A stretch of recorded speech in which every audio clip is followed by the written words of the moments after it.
This is the Puck Junk Podcast.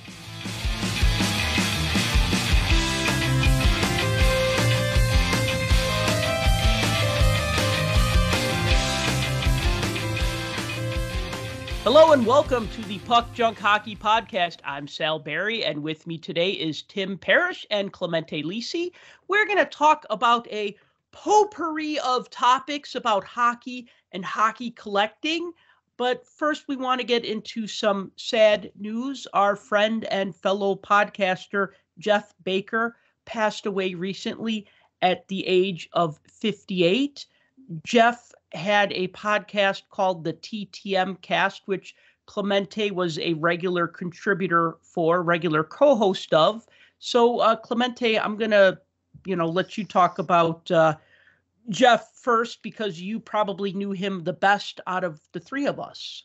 Yeah, no, Jeff was a great guy, and I met him about a year and a half ago. I was promoting my soccer book, and I was just reaching out to different outlets and different people I used to listen to, and I emailed him and said, "Hey, I love your show." I had only been listening for a few months. I know the show has been on for like 6 years, and I said, "Hey, I'd love to be on your show, talk about my book, talk about soccer cards and the hobby and all that." And he was like, "Yeah, sure, send me a copy of your book and I'll have you on." And I was on, I think it was in July of 2022, and then he had me on every month through the fall until the World Cup a year ago. And then after that, he was like, "Look, I love having you on the show. I'll just make you like a regular contributor. We can talk whatever you want." And mostly it was hockey at that point. So I was looking forward to every month talking to him, because we would talk, like this show, we would spend like half an hour before the show. Sometimes in the middle of that, we'd say, "Hey, we should just record this. It's so good." And so we would spend time ahead of time and then talk afterwards. And I really looked forward to doing it every month. And then at the National, we really hung out a lot together. I met him in person in Atlantic City. And then last summer in Chicago, this past summer, he was there for a couple of days and we hung out. I had dinner with him and his wife, Paula, one night, the first night I was there. And, I have a lot of good memories, and I'm really, really happy that I was able to spend some time with him there. Last couple of days have been tough. I knew he was sick since Thanksgiving, right before Thanksgiving, and he passed away Saturday night. So I want to offer my condolences to his wife, Paula, his kids. When someone dies, everyone says, "Oh, he was a nice guy," right? Everyone says that. In Jeff's case, it was really true. He really cared about other people. He cared about the hobby. He cared about collectors. He championed my writing. He was supportive. And, it's they call it a hobby family, and it really is in some ways. You get to know people because you have that shared common interest. It's a shame. 58 years old is still young. I met Jeff back in 21. I think I met him. I can't remember now. I know I was on his podcast 2 times. He wanted to talk to me about hockey autograph collecting. TTM, for those who don't know, stands for through the mail. It refers to collecting autographs when you write to a former or current player through the mail. You send them your cards and, self-addressed stamped envelope. And, you write them a fan letter, you get your cards back signed that way. So, I shared some of my stories. I was on his show 2 times, and I think I met him in person 2 times. So I won't say I was like really close, but, the thing that impressed me about Jeff is that when I was on his show, he always had really good questions. He was very good at interviewing, very good at asking questions, listening, asking great follow-up questions, very professional, very polished. And then I was just super impressed, how prolific he was at putting out his podcast, 1 or 2 episodes a week. I mean, I would talk to him and then he'd be like, "Okay, this interview will be up in 2 weeks." I'm like, "Oh." Usually when I record something, it's going up the next day, but he was just so far ahead in his planning that he'd be like, "All right, well, this will be out in 2 weeks. Thanks for talking." And so I was always impressed by how disciplined he was with how far ahead he would plan things and map things out. And so, that, and then he was always willing to give me advice on podcasting or get me in touch with other people who he thought could maybe help me out in some way. So, that's really generous. They say you could tell how somebody is, how they treat you if they have nothing to gain from you. And he really had nothing to gain from, me coming on the show for half an hour and talking about hockey autographs. You know what I mean? but he was so willing to like go out of his way and help me. And so I'm really grateful about that, even though, like I said, my interactions with Jeff were fairly limited.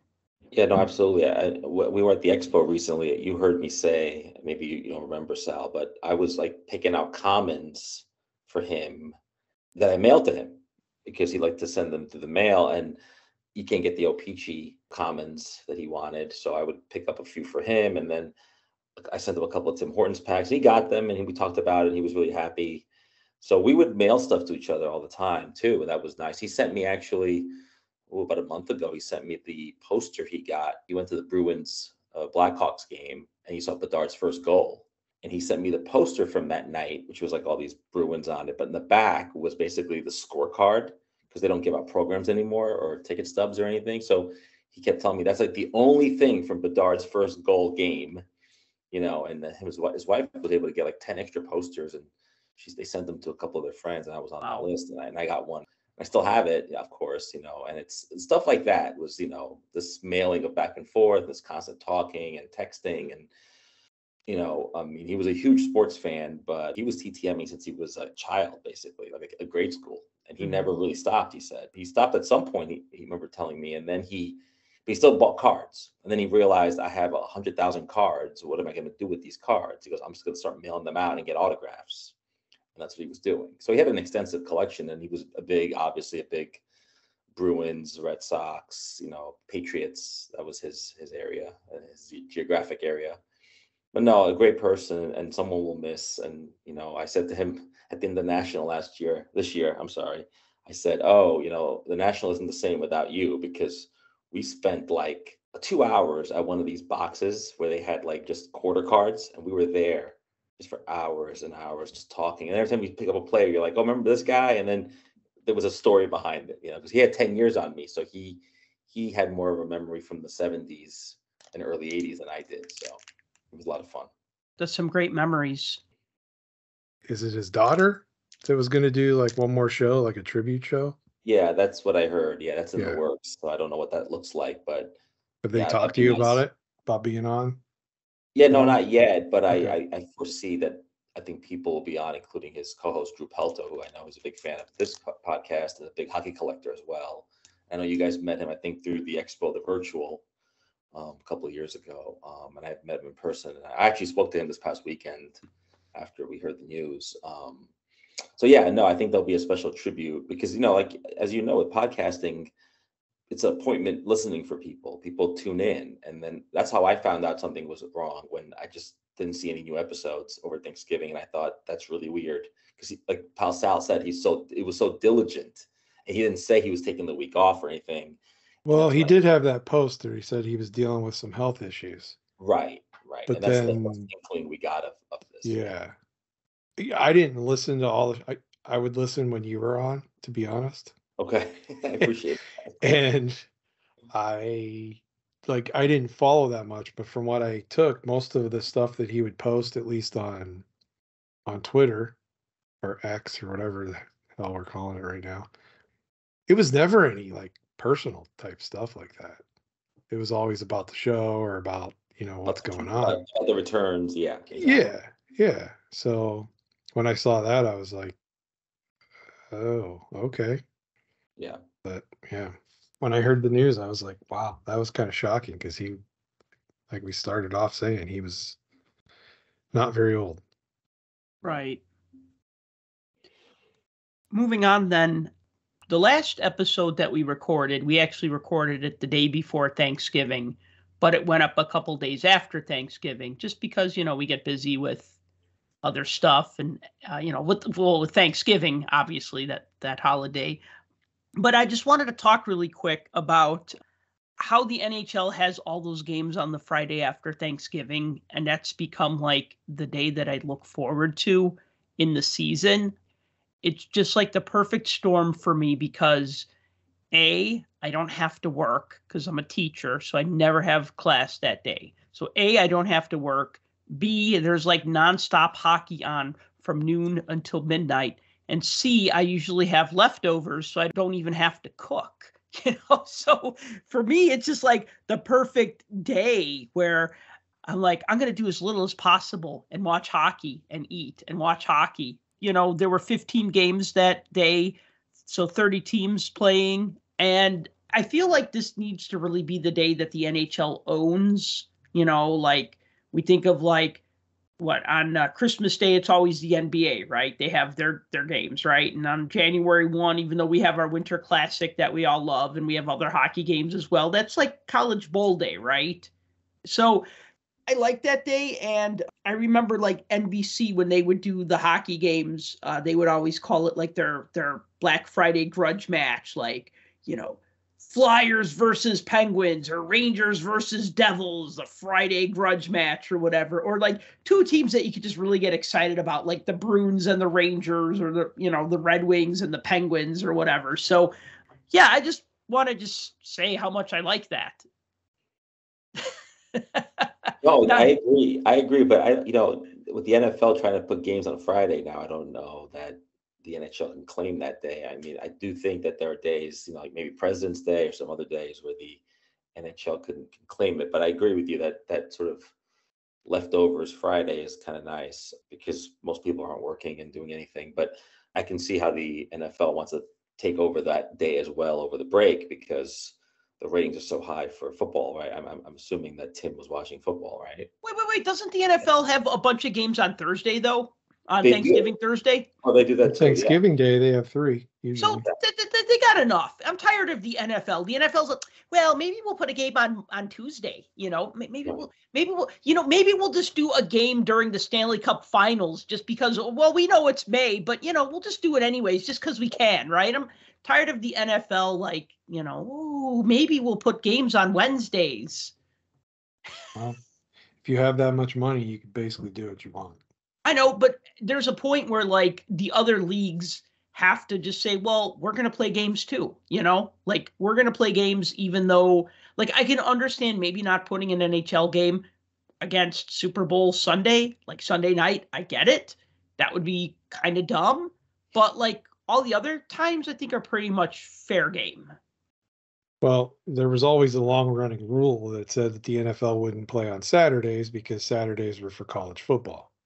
And that kind of got thrown out the window after the 70s and into the 80s, where they would pop up now and again towards the end of the season. They would have Saturday games, and they would try to do them in conjunction with weeks after the championship games and before the bowl games. So that way there wasn't college football going on.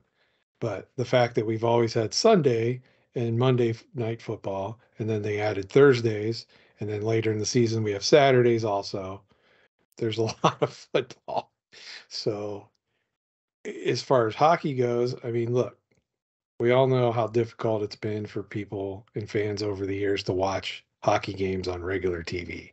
Depending on what market you're in, you could have gotten hosed out of generations of watching players play.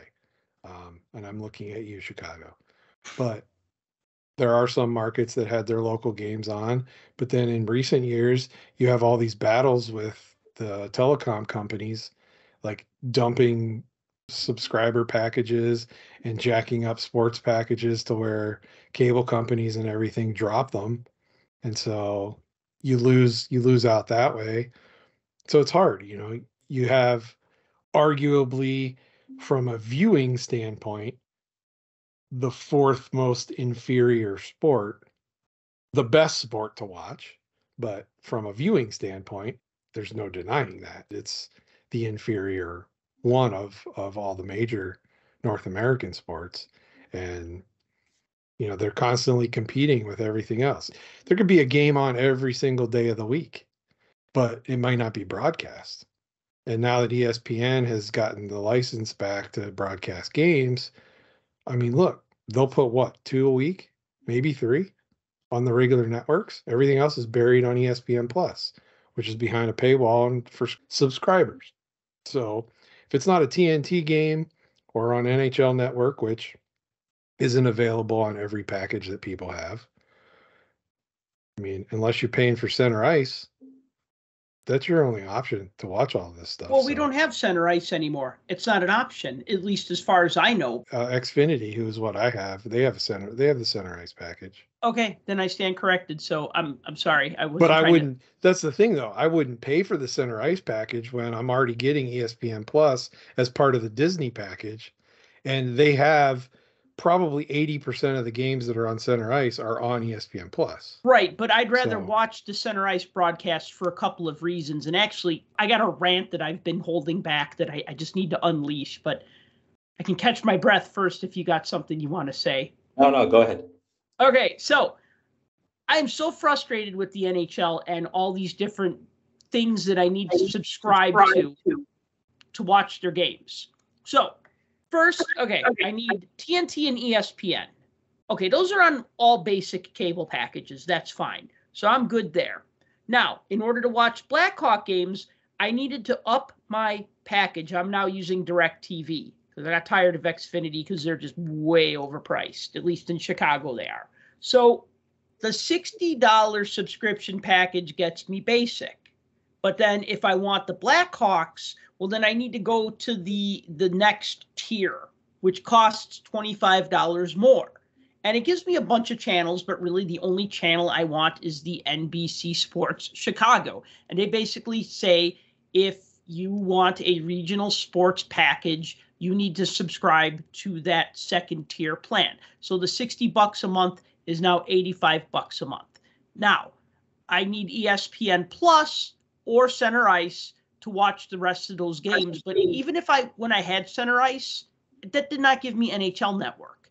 And now what I'm running into is the problem that there's a lot of games that I want to watch that are on NHL Network. Like I've tried to watch like the past 2 Rangers games, and they've been on NHL Network. And it is so frustrating because if I wanted NHL Network, then I'd have to go from the $85 a month subscription plan to like, I think $100 a month. And really all I want is the NHL Network. Now, I was always frustrated that the NHL Network, it's literally called the NHL Network, is not a part of Center Ice.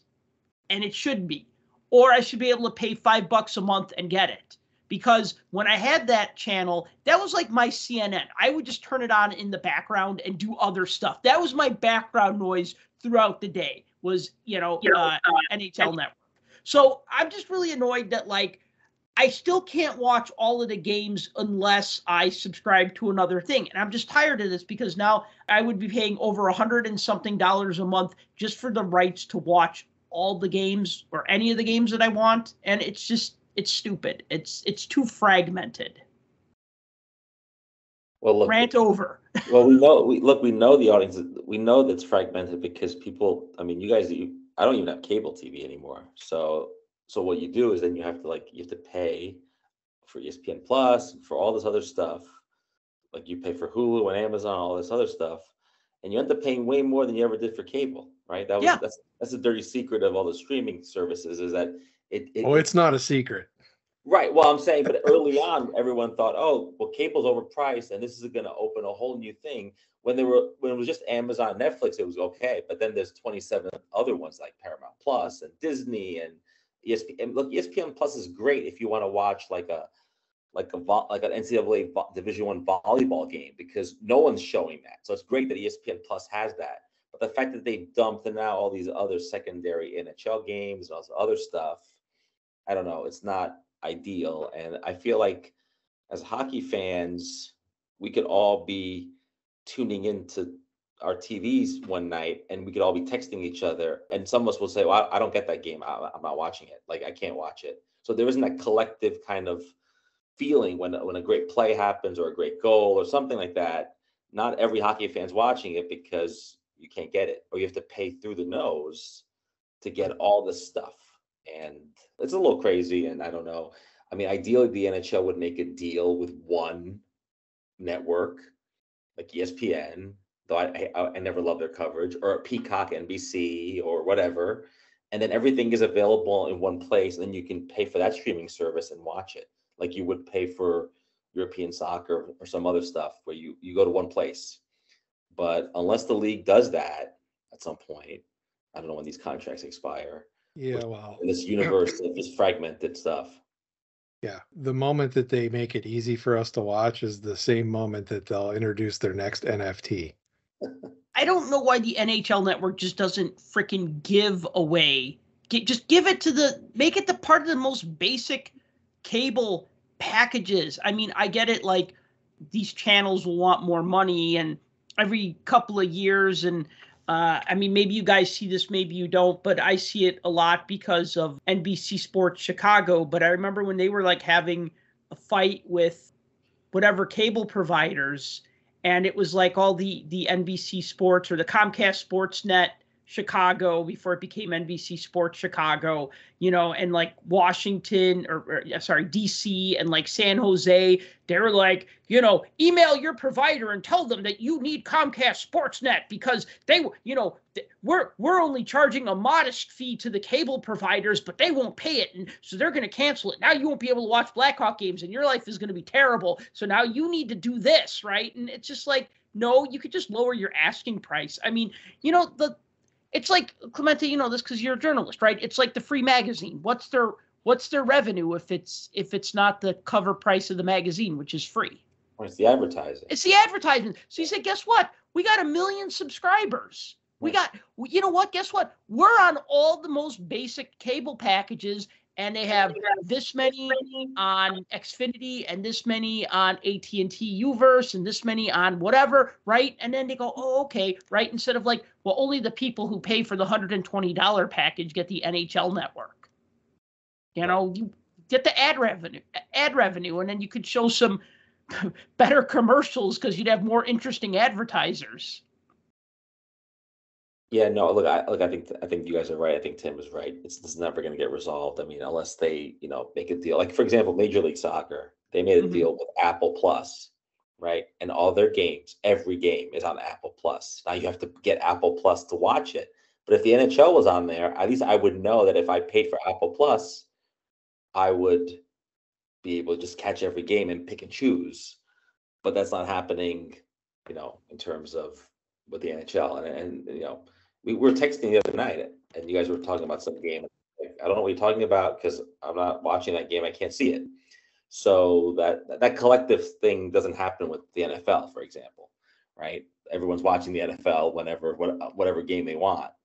And so, because that's exactly it. They have all the money. They can get all the sponsorships. Everybody jumps in front of each other to get something advertised on there because they're going to get in front of billions of eyeballs. And the problem always lies in the fact that the NHL has never been good about advertising itself. Never. I mean, even when they were good with it, they still were. You guys remember the Versus days, right? So that. Oh yeah. That was the Versus. That was the dark age. Yeah. I even remember before that when it was still Outdoor Life Network. Yeah, right. Outdoor Life Network. Oh my God. Yeah, and it's like, well, hockey's indoor. I don't know what they used to show a lot of like Tour de France and stuff. Like, but Outdoor Life Network, it would be like Babe Winkleman's Fishing Hour, followed by Hockey Night in Canada. It was like, what? Followed by Swamp Boat Racing. Yeah. Yes. Oh my God, no. And I remember reading the press release for that, and they're like, NHL going to be on OLN. And the whole press release did not say what OLN stood for. So I had to Google it. And this was like 2005. So Google still wasn't Google. So maybe I didn't Yahoo it. I might have Yahooed it. I might have Lycosed that. Yeah, I might have web crawlered that and say, like, what is OLN? And it's Outdoor Life Network. And this was before they had the Winter Classic. So yes. No, it's so true. And I mean, like, that was a dark ages, but things aren't that much better if you think about it. I mean, I know we have all the streaming options and but you end up paying through the nose and you're still not going to catch everything. Like, I make it a point to watch TNT and ESPN, during the week, and I'll watch whatever game they're showing or games because usually it's more than one. And I'll watch the Rangers, but I still will put the radio on and listen to the Rangers on the radio if I have to, or because I think hockey on the radio is great. Now it's not the same feeling, obviously, as watching it, but the announcers are really good. But yeah, so this is the universe we're living in. It's unfortunate. A side note, I did enjoy the Global Series because I was like, hey, I'm home and there's a game at 2:30 in the afternoon on a Thursday or whatever it was. and we know there's an audience for that because soccer fans will watch European soccer in the middle of the day. I think having more games in Europe may be a good idea because look, once again, the NFL's doing that and it's working out for them. They're playing all over Europe, London and Germany and everywhere else. And I think having the NHL playing in Europe and Scandinavian countries, Northern Europe, whatever, I think makes a lot of sense. And that could be something we see in the future. And ideally those games would be on the weekend though, because nobody wants to watch a 2:30 afternoon game on a Thursday because no one's really home. But it hasn't hurt soccer. It hasn't hurt some other sports.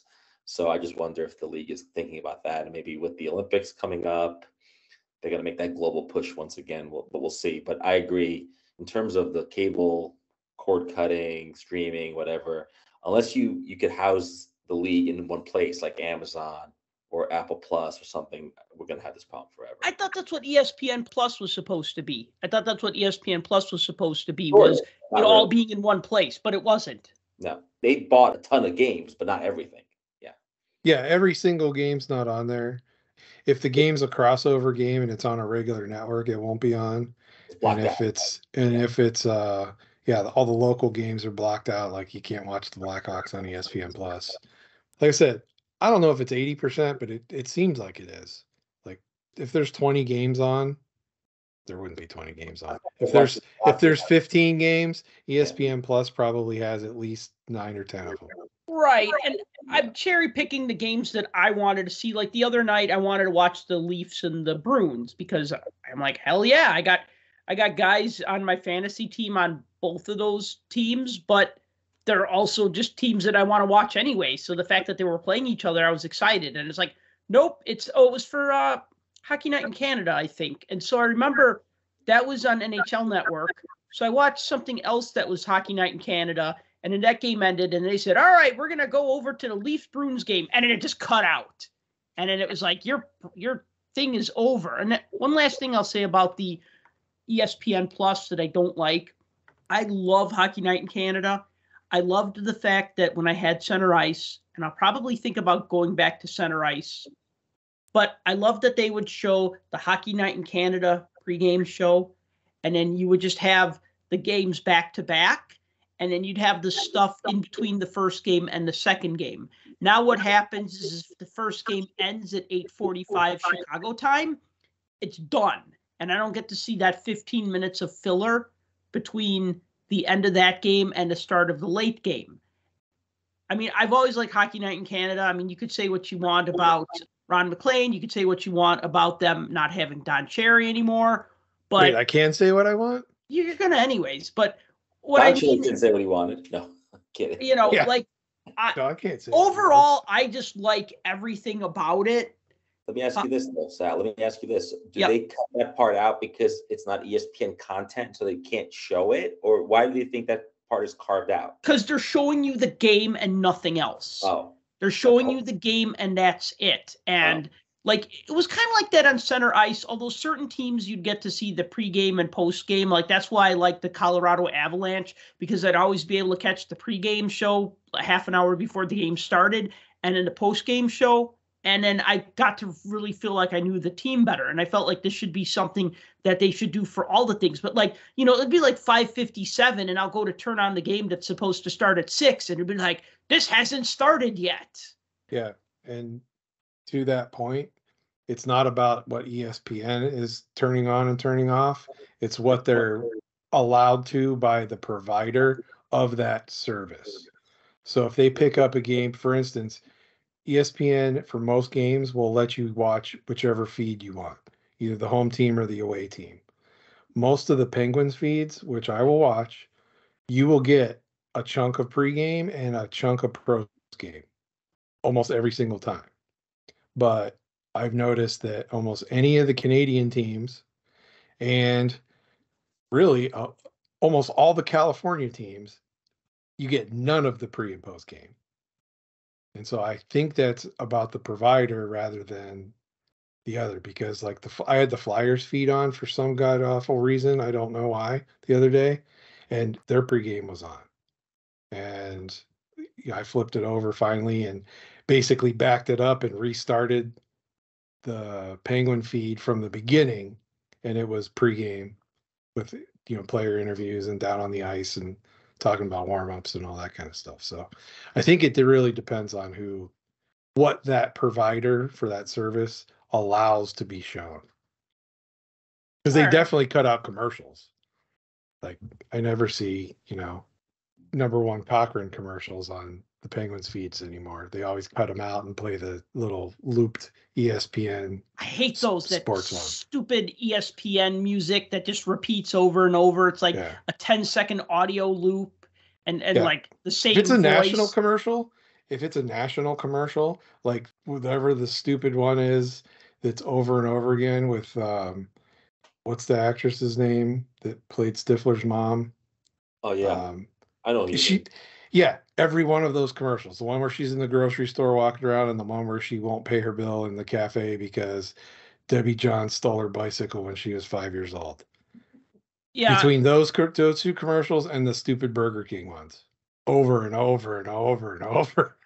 I love those foreign commercials, whether foreign just being like 2 states over or being Canada. I mean, I still remember when McDonald's had their mini goalie stick promotion, and they had this little goalie who was like a foot tall named JC Petite. No one could beat him, and he's like, you cannot beat me, and he's like sliding around and stopping all the puck. I mean, everybody else was like full size and the puck was full size, but JC Petite was like, like a foot tall, and he's like, nice going, no goal off, or whatever. He'd like taunt the other players. And then I remember like a Scotiabank commercial with Jerome McGinley where like they were giving like a free Calgary Flames bank to kids, and so McGinley was trying to get the bank and he was like pretending like he was like a kid and like, oh, we're sorry, but this is only for kids. I mean, just stupid funny stuff like that where you kind of get an idea of like, wait, they have a place called Boston Pizza in Canada? Don't they know that Boston sucks for its pizza? It should be Chicago pizza or maybe New York pizza, but Boston pizza? Is that a joke? Right? So it's just funny in a good way. Shall we talk about Corey Perry? If we have to. Well, I'm kind of glad we had a bye week on the podcast, because if we had recorded last week, that's when it was all speculation and innuendo, and then the internet liked to blow up and like come up with all these rumors. So the rumor was that Corey Perry. All right, I wrote this down so that I can say it. Speaking of Stifler's mom, that was a good segue. Yeah, but wasn't a hazing thing? Wasn't that like the first rumor? That's what I saw. That was the first rumor. It was like a hazing thing that he was in trouble for, that not to be true. Okay, so rumors was that he was somehow involved with one of his teammates' mothers during the Blackhawks annual mom's trip. And of course, it had to be that teammate, the one that everybody is talking about and won't leave alone for 5 seconds, because every time Connor Bedard twitches his nose, there's 11 cameras covering it. And then they started leaving him alone, and then he did well enough to be the NHL Rookie of the Month for November, because like the media fervor around him died down and he was able to actually concentrate and play some hockey and did pretty damn well for himself. And I mean, like a month ago, he was kind of like 6th or 7th in rookie scoring, and everybody's like, wow, you're really stretching that list. Like, oh, but he's tied for 7th, and now he's 1st in rookie scoring. And so it's like he's been allowed to play his game. And so anyways, getting back to this Corey Perry thing, the team suspends him or puts him on a leave, does an investigation, and then it's just basically revealed that something inappropriate happened involving him and a member of the Blackhawks, an employee of the Blackhawks. Right, so not a teammate, but an employee of the Blackhawks. Kudos to the Blackhawks, because if it was the NFL, they would have fired the employee, right? Because that's what the NFL does. Like, oh, well, we'll just fire the employee because the quarterback was doing something bad, right? In this case, they put Perry on waivers, terminated his contract, and he released a statement, and I'll just read this one quote from him. It's a long statement, so I'm just going to read the pertinent part.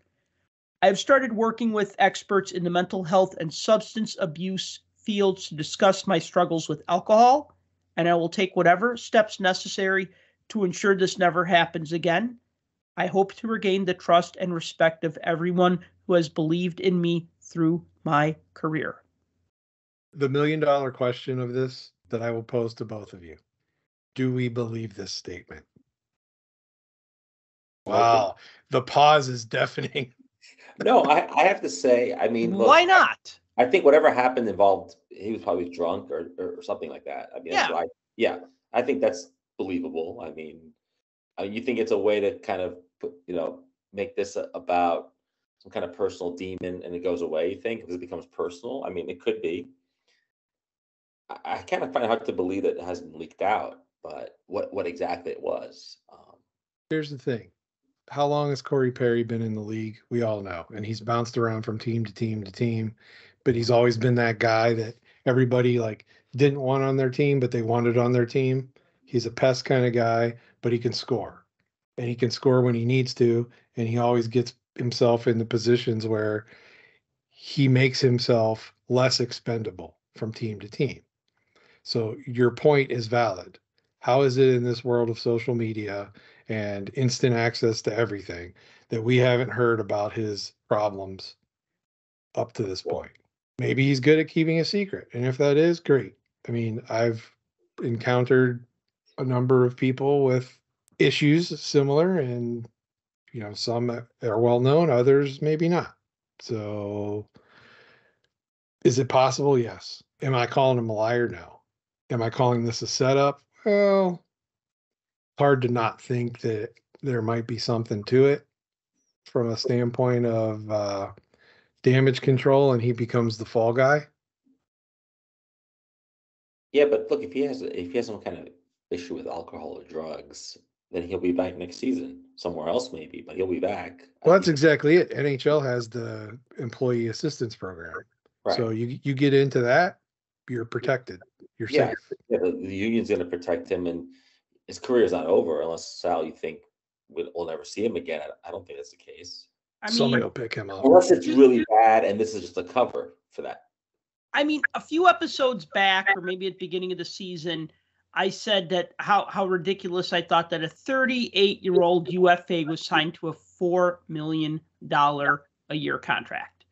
The way he's been playing, I'd say, yeah, solid $2 million player. $4 million player? No, that's like we need to get to the cap floor, so let's start overpaying, right? But then again, I'm not a general manager, so they know something I don't know. But who's going to want to sign him, pick up that contract? Or I guess the contract gets terminated? Is that how it works? And then he gets a new contract?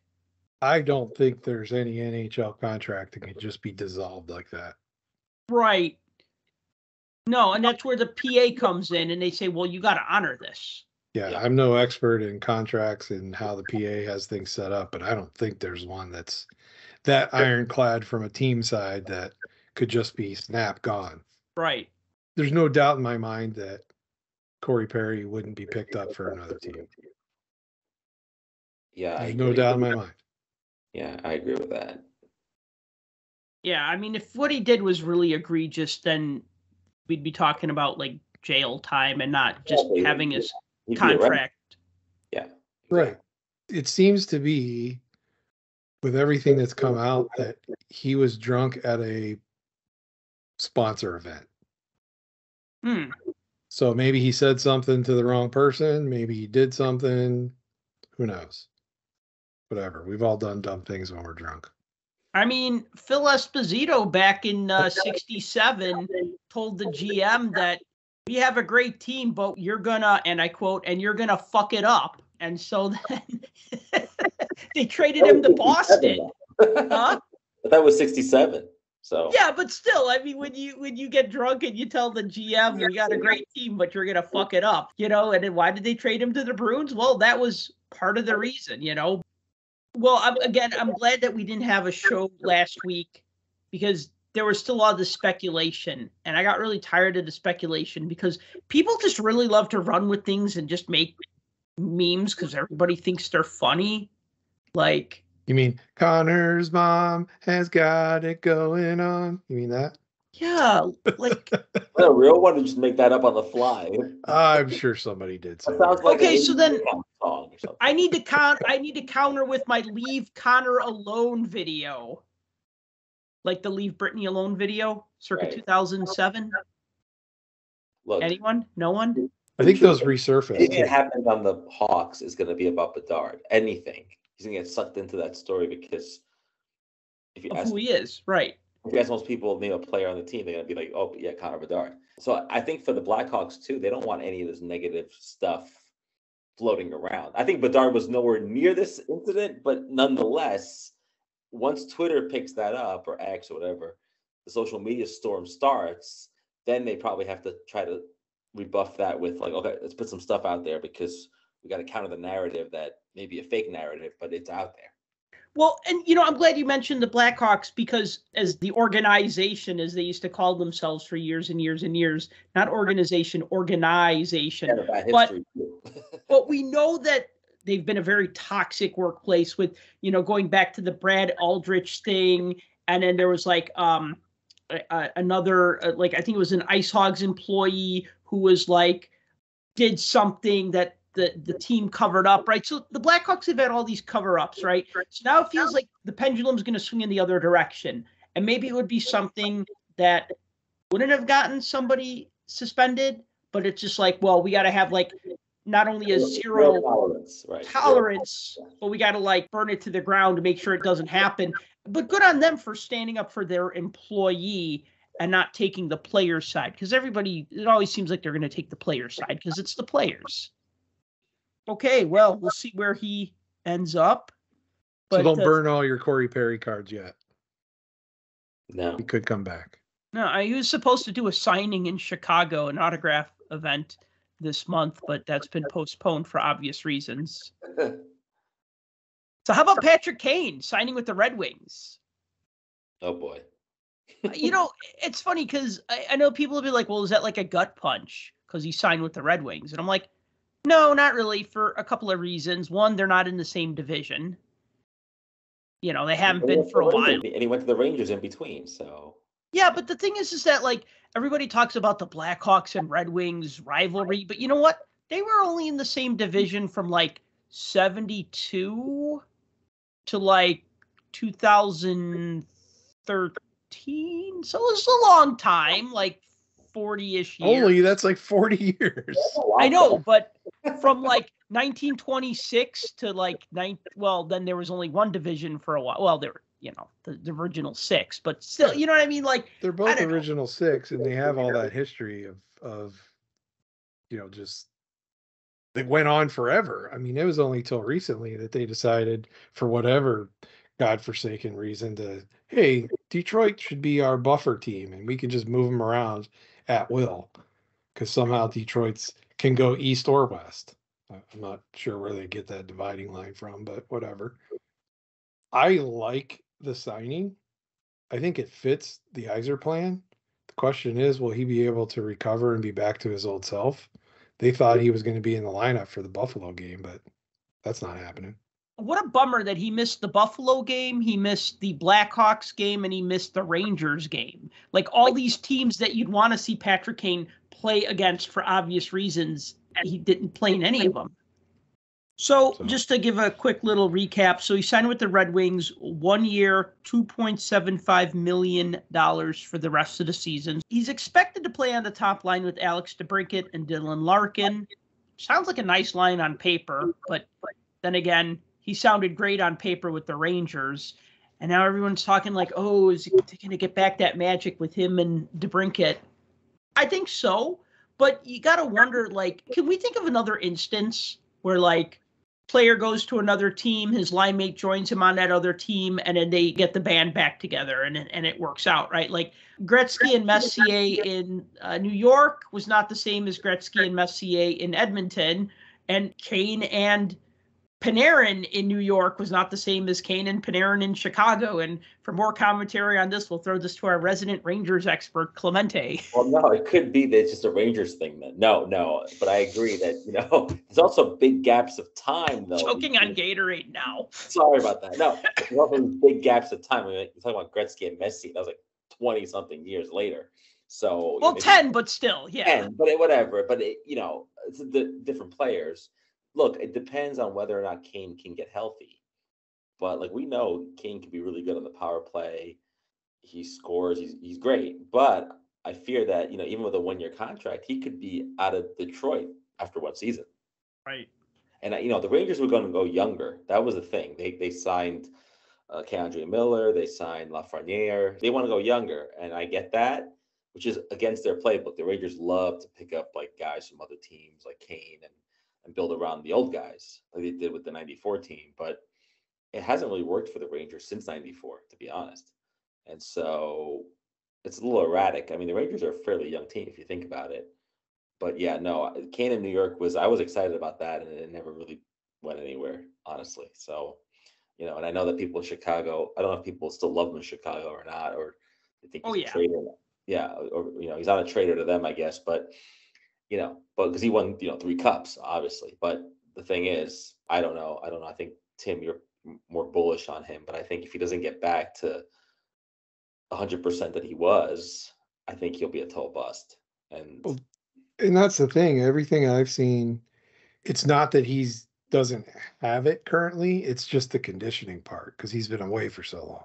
Right. And he's got to get up. You got to get the lung capacity going. You got to get your speed up, all that kind of thing. But if you've watched any of the videos of him in practice, like the lateral movement and everything, it's there, which I'm kind of surprised because honestly, everybody that's had this surgery so far, it has not worked out in their best interest going forward with a career. And Kane talked about how much pain he was in, and he said that like with his skating, he was doing more pivoting on his good leg. Like instead of moving, skating, he would do more pivoting on his good leg. And he says, so now he doesn't have to do that anymore because he's got his full range of motion back. Look, as a forward gets older, they lose a step, right? I mean, he's a forward. I don't want to sound overly critical, but you have forwards that'll play into their 40s, and then you have guys that are not going to play into their 40s. And I don't see Kane as somebody who's going to play into his 40s because he's an offensive weapon. He's not a two-way player. He's not a defensive player. Like you think of like Steve Yzerman, right? In the 80s, he was scoring 60, 70 goals. And then by like the 90s and the 2000s, he was like a Selke candidate, right? Like for best defensive forward. So you have players like that who like evolve from like being offensive to defensive in their career. And I don't see that with Kane, and that's okay. You know what? Score your tons of goals and then retire at 37, and that's fine. He made his money. Yeah, at this point, it's not even about that now. He's one of those guys that just loves to play hockey. So yeah, it's in his blood. So he's not going to go away unless he has to go away. So no, and I think he can contribute to the Red Wings, and I think if they do put him on the line with Larkin and DeBrincat, that's a pretty damn good line. I mean, that's the plan right now, and the thing is, that's a great team. As much of there being a buzz around about Detroit, I think still people aren't talking about them enough. I think you're right. Unfortunately, I think as exciting as that line sounds, I probably won't be able to watch it on my cable package, so it won't matter.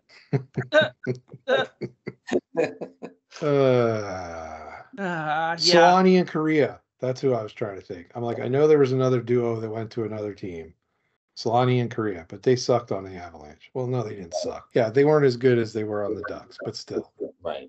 Yeah. I guess that makes the point is they weren't as good. There have been times where they talked about like, they played junior together and now they're going to be on a line together in the NHL, and it just doesn't work for whatever reason. Right. Well, it's a different, I mean, when you talk about juniors compared to NHL, it's like a different, it's totally different. So everything's faster. I mean, everything's faster and harder, so comparison, or college or whatever. But when you're talking about different teams, but often there's these big 10-year gaps in between, which I think makes a big difference when you're talking about forwards, like you said. So, we'll have to wait and see. But maybe you're right. Maybe the Red Wings are the sleeper team that like 6 months from now will be like, wow, can you believe it? They got the Stanley Cup Finals, or maybe not. But I mean, they're going to sign Johnny T. Who? I said they're going to sign Johnny T. John Tavares? No. Or Jonathan Taves? Jonathan Taves, and they're going to. Johnny T could be a couple different people. They're going to bring Taves and Kane back together. They weren't really on a line together. They were, but they weren't. You know what I mean? They would usually break them up. They'd always call it the nuclear option if they put them on the same line together. It's like, well, then that kind of weakens the second line. PP1. Yeah, there you go. Power play 1. Yep. How about that Tristan Jarry? He's a goal scorer now. 2 professional goals. 2 professional goals. That's right, because he scored one with Wilkes-Barre Scranton a couple of years ago when he was in the minors. Sure did. So you want to describe the goal to our listeners, because they can't see the goal. They can find the YouTube video of it. They can't watch it on cable either, apparently. So the interesting thing is, yeah, that's going to be the running joke of the evening. You know, the interesting thing about that is a few weeks back, Nedeljkovic is coming back off an injury, and he was on a conditioning stint in Wilkes-Barre, and he scored also. So between both main Penguin goaltenders, we've got 3 professional goals. So yeah, it was great. I mean, it was a dump in, kind of silly on their part, but they dumped it in knowing that Jarry always plays the puck. I don't know who didn't read a scouting report on Who were they playing? The Predators, was it? They're playing the Lightning. Lightning, okay. Yeah. And so they like go to dump and chase, and it goes right on goal. And as soon as I saw him come out to play that puck, I'm like, he's going for it. And sure enough, he cradled that thing and just sauced it right up the middle, and it landed probably just past the blue line and just whoosh, not quite dead center, but it was slightly off to the right, but he nailed it. And then it was crazy. Like, he got mobbed by his teammates, and it was something to behold, that's for sure. You know, there've been a bunch of goaltender goals in the NHL, but this is one of the shot on goal goalie goals. There's a bunch that have bounced off of people that were credited to goaltenders. Right. But this was like Ron Hextall's, right? Like, it went right in. Yeah. So This is what I want to say. So there have been 17. So he's the 17th goalie in NHL history to score a goal, to get credited with a goal one way or another. But there's been 10 that have actually shot it down. So I'm going to assume that you're not looking on Google right now, because I'm going to see how many of these guys do you remember. So one of you said Ron Hextall, so I'm going to cross him off the list because he actually scored 2 goals, right? So, okay, Clemente, name a goalie. So Hextall counts as 2 or just 1? Well, I'm going to cross him off twice. Well, two goals. Well, so there are 9 goalies. Okay. 2 being Ron Hextall, once in the regular season, once in the playoffs, but who actually shot it down. Some of the other guys who scored goals, I use finger quotes, it's basically they got credited. I'll give for instance, the very first goal recorded by a goalie was Billy Smith in the 79-80 season, when Rob Ramage of the Colorado Rockies basically passed the puck back and it went 180 feet into his own net, right? Or whatever. He was, it was like a pulled goalie kind of situation. So Billy Smith was the last Islander to touch the puck, so he got credited with the goal. So we're talking about, though, when the goalie fires it down. So, okay, Clemente, name someone not Ron Hextall, and obviously not Tristan Jarry. Marty Brodeur. Okay, Tim, name someone. Jose Theodore. Yes, Jose Theodore. Okay, Clemente, back on you. Oof. I know Chris Osgood scored a goal. Yes, Chris Osgood. Okay, Tim, it's on you now. Thinning out a little bit. Now, you guys got all the early ones. Now, these are all the more recent ones. Oh, because we're old, so we can remember the old stuff. We can't remember, like, the last 10 years. I was going to say, other than Jarry, the last 4 have been scored that way. So last year was Linus Ullmark. Okay, Linus Ullmark. Back on you, Clemente. I'm drawing a blank. Cam Ward? No, he might have gotten credited for one. Okay. Yeah, Cam Ward scored, and it bounced off of Ilya Kovalchuk. Oh, right. I'm running out of guys who just went right down the middle. Okay, do you want a clue? I'll give you a clue.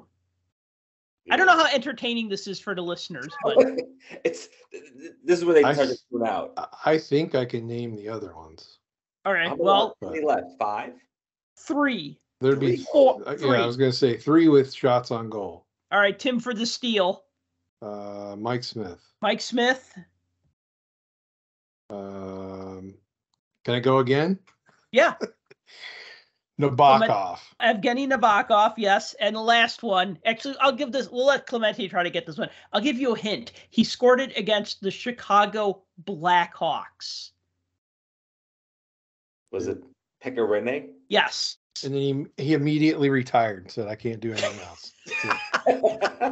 My work here is done. Wait, we did okay here. We did okay. Yeah. No, well, they're so rare. I remember them. Like, they're so rare, you know. I mean, right, and then the right. next day, like, I didn't see this goal live, but then the next morning, it was like all over my social media feed. So I saw it there, you know, but which is the way people see stuff now. Right. The Pecorine goal, I remember that because I was watching the Blackhawks and they were just having such a terrible season. And that was actually January 9th of 2020. And I remember because that was just a terrible season. And then then the NHL suspended a couple months later because of COVID, right? So it was just like everything about that season was at least for the Blackhawks, was terrible. But well, the Rene goal was great too. He shot it from behind the net. Mm-hmm. So he was below the goal line. I can't picture the timeline, but have there been out of all the 10 you mentioned, it feels like the last 5 or 6 were much more recent. Yeah. Well, let's see here. Rene, Allmark, and Jarry. There's a big gap between Hextall and Brodeur, and then all these other guys, right? So. Well, I got all the dates right here, so I could just tell you right now. I was curious, is it becoming more common? That's all.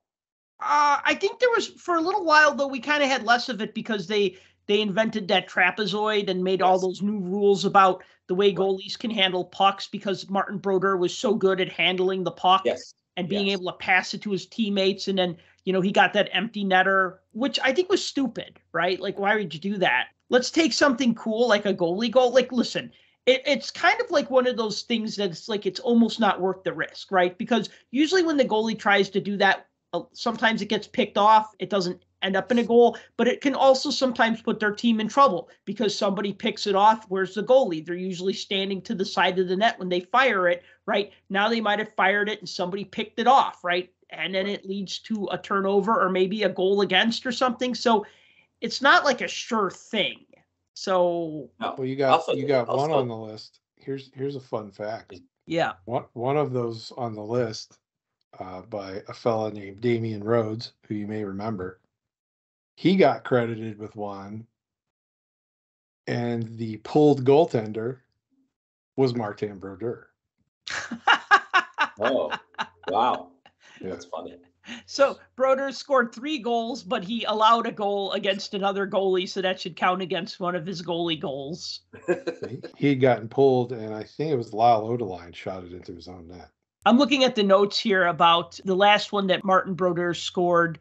It was March 21st, 2013 against the Carolina Hurricanes, and it was against Dan Ellis. And the footnote here says, Ellis had not yet reached the bench to be replaced by an extra attacker during an attempt to return to stop the puck.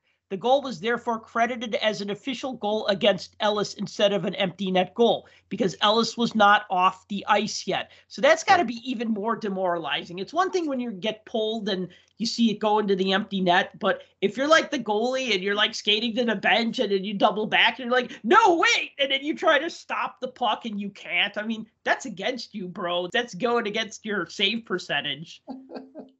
Yes, that's bad. Yeah. Moving on to another goalie, Marc-Andre Fleury. Goalie mask controversy. Controversy, again, finger quotes, because the NHL being the NHL and doing NHL things. I have to say, reading up on this before the show, I can't figure out what the NHL's rule is anymore. And so it says goalies can't have like specialty. Well, players in general can't have specialty jerseys, masks, stickers, whatever, on theme night. So I guess that was in response to the LGBTQ stuff, right? Right. So Fleury wanted to wear a mask honoring Native Americans.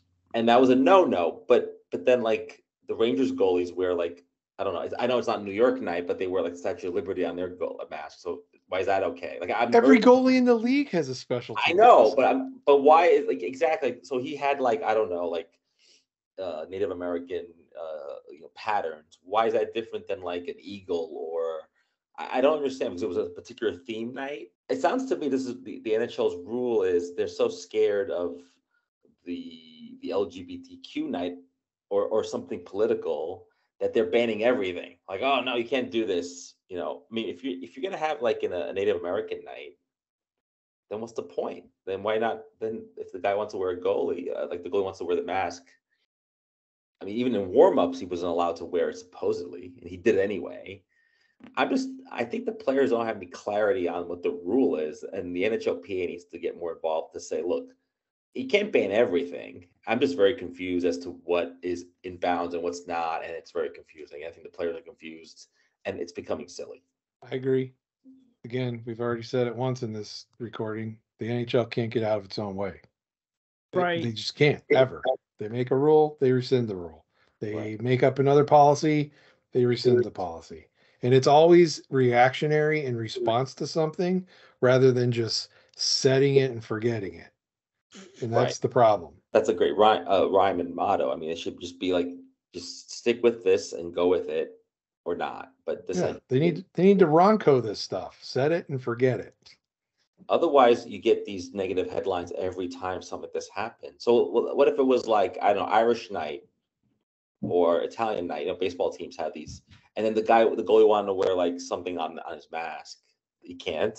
I guess not. So it's just confusing. Oh no, he painted Christopher Columbus on his mask for Italian night. Now everybody's angry about that. So then he painted Super Mario on his mask, and then they're offended about that too. So that's what I mean. You really can't win. And the truth is, if you're watching this at home or in the arena, you can't see the goalie's mask from where you're sitting. I'm sorry. Like, it's too far away and it's too subtle as opposed to something that's a little bit more, a bigger everybody deal. Wearing a pink jersey or something, you notice that. Yeah, but even that is in the warm-ups. I never had a problem with that. So I don't know. I feel like the league is just, like Tim says, very reactionary, and they want to avoid negative headlines, but they keep getting them because this goalie mask controversy would not have been a thing if they hadn't had this really weird rule. And you saw they eventually caved and let him wear it during warm-up. And he did, but that was it. Right. Couldn't wear it during the game. I mean, as long as it's regulation, it's okay. I don't know. I feel like this is becoming really silly. That's all. Yeah, it is. Uniforms, colors, helmets, artwork. It's all whatever. It's like the NFL. Yeah, the NFL's doing the cleat thing, right?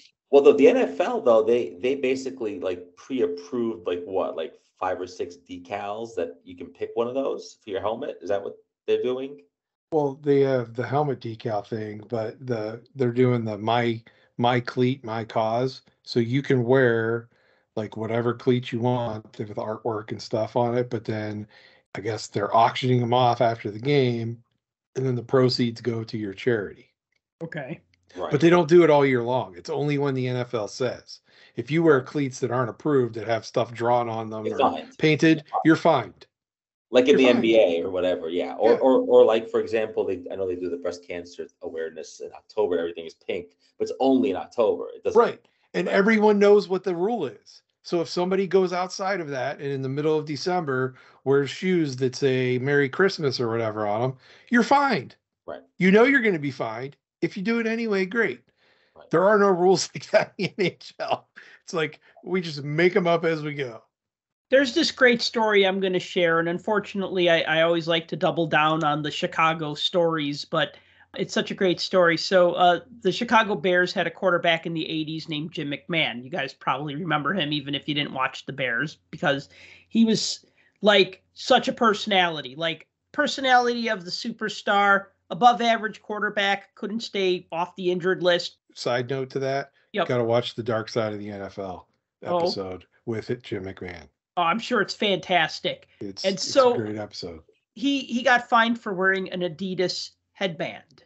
You weren't allowed to wear sponsor marks on a sweatband. So he takes off his football helmet and he's got an Adidas headband and he gets fined for that. So the next week he had a plain white headband, but he wrote Rozelle across it, which was the name of the NFL commissioner, Pete Rozelle. So that was his response was, okay, I can't wear Adidas, so I'm going to put Rozelle's name on my headband. I mean, and that was just such a funny thing. That'd be like if Marc-Andre Fleury came out with a Gary Bettman mask next week. What would be the symbol on that thing? I don't even want to say. That's the thing. Is as much as there's very few personalities in the NHL that like actually are outgoing enough to do that, I don't think there's anybody willing to dip their toe in that pool. With the NHL doesn't have personalities. They don't want any, and which is part of the marketing problem. No. It's like you need the personalities, but at the same time, they're scared. And so, yeah, you can't promote the league if you don't have these personalities, and you need them because in a sport like football where everyone's wearing a helmet, you can't even tell who's who. And hockey's kind of similar in that way, but you need personalities, and it's a shame that they don't allow a little bit more. You know, I'm not talking about unsportsmanlike conduct, but I'm talking about a little bit of a personality, a little brashness would be nice. There's less than 20 guys in the league that don't give you the cliched answers every time they're interviewed. Right. There's less than 20. It's like a league full of Derek Jeters. They don't really talk much, and they don't give you anything. And reporters hate that. Yeah. Who's a good soundbite? Who's a good soundbite? Yeah, I'm trying to think now. I mean, I think there's probably one guy on every team. Well, name one. I'm asking you to name one. It's a little goofball. Isn't like Brad Marchand? He's not bad. Marchand says kind of whatever he wants to say. You got Austin Matthews, who pretty much says whatever he wants. Yeah. You've got Draisaitl in Edmonton that spouts off when he gets riled up. Mm-hmm. You've got he yells at reporters though. That's the thing. He does. Yeah. You got the Hughes brothers, other than Quinn. Quinn doesn't talk much. The other two, they speak. You got, I mean, Ryan Reeves. He doesn't give a f about Reeves anything. He says whatever he wants. There's a lot of guys, but I don't think that list is bigger than 20. 700 players in the league, and there might be 20 that say more than we got to get pucks in deep, and we got to keep putting the pressure on and the ozone and all of that kind of stuff. 110%. Yeah, it's like those dolls that you pull the string and it just gives you 6 stock phrases. That's like the NHL doll. Like, there's a snake in my boot. It's like when you were a kid that had like the farm animals, and you would just like circle and just like go to the cow and go moo. The cow says. It's like what would Connor McDavid say? It's like, oh, it's a team effort. We should make one of those. Remember the Family Guy with the German CNC and Stewie like pulls the string and it's like the cow says Shazur. Yeah. And Stewie's like, no, it most certainly does not say Shazur. No, it doesn't. And then when they take their time machine and they go there, it actually did. Yeah. Yeah. Yeah, I like that. The CNC, right? Like the coach says, we just have to try harder. And the superstar says, we got to give 110%, and oh God. Okay. Real quick announcement. I'm writing again for Sports Collectors Digest. It's been a 3-year gap, but then I saw Clemente writing for Sports Collectors Digest, and I'm like, hey, I used to do that. I want to do that again. So I have an article about the Fall Expo. It'll be in the upcoming issue, but it's also on their website. I will link to that in the comments. And Clemente, I'm glad they used some of the photos that you took, especially not the one of me interviewing Bernie Parent, although that's a great photo. I should put it on my wall. But the one of Marcel Dion, Dave Taylor, and Charlie Simmer photobombing Les Binkley. Yes, that was probably the photo of the whole expo. I mean, we had fun with that. Yeah, we had fun with that. And also, I want to say about your article is it's not so much a recap of the expo, but sort of where the hockey hobby is at the moment. That's what I think the article's about. Because like you said, nobody wants to read hey, I went to a show, I bought cards. That was fun. I got cards signed. I went home. So it was really a good snapshot in what's happening. And I think we talked about that in the last podcast, but and the expo is obviously growing. It's becoming not the national, but it's growing and it's becoming a bigger deal. And I think more Americans are going there. So it's definitely something I think Americans care about more.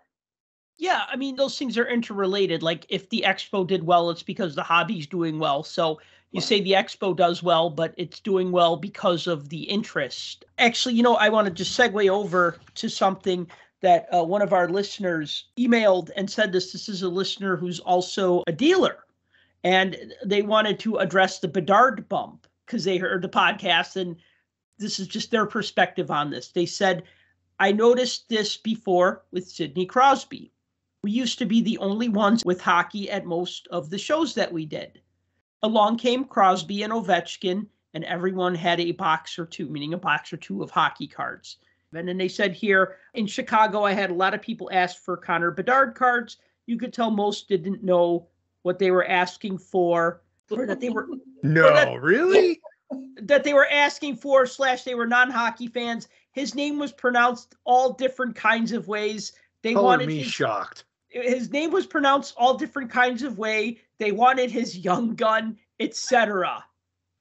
So yeah, when you have a card that hasn't come out yet, that's basically what they're asking. They don't even know they're asking for that, but yeah. Or like Tim says, when people are complaining because the group break of 22-23 SPX doesn't have Connor Bedard in it. Stupid breakers.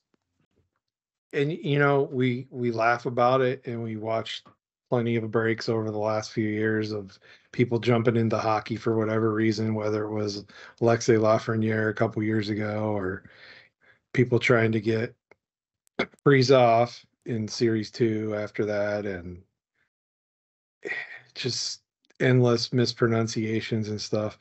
You know, now it's gotten to the point where everybody's focused on those key cards, right? It's the Crosby rookies, the Ovechkin rookies, the Gretzky rookies going backward.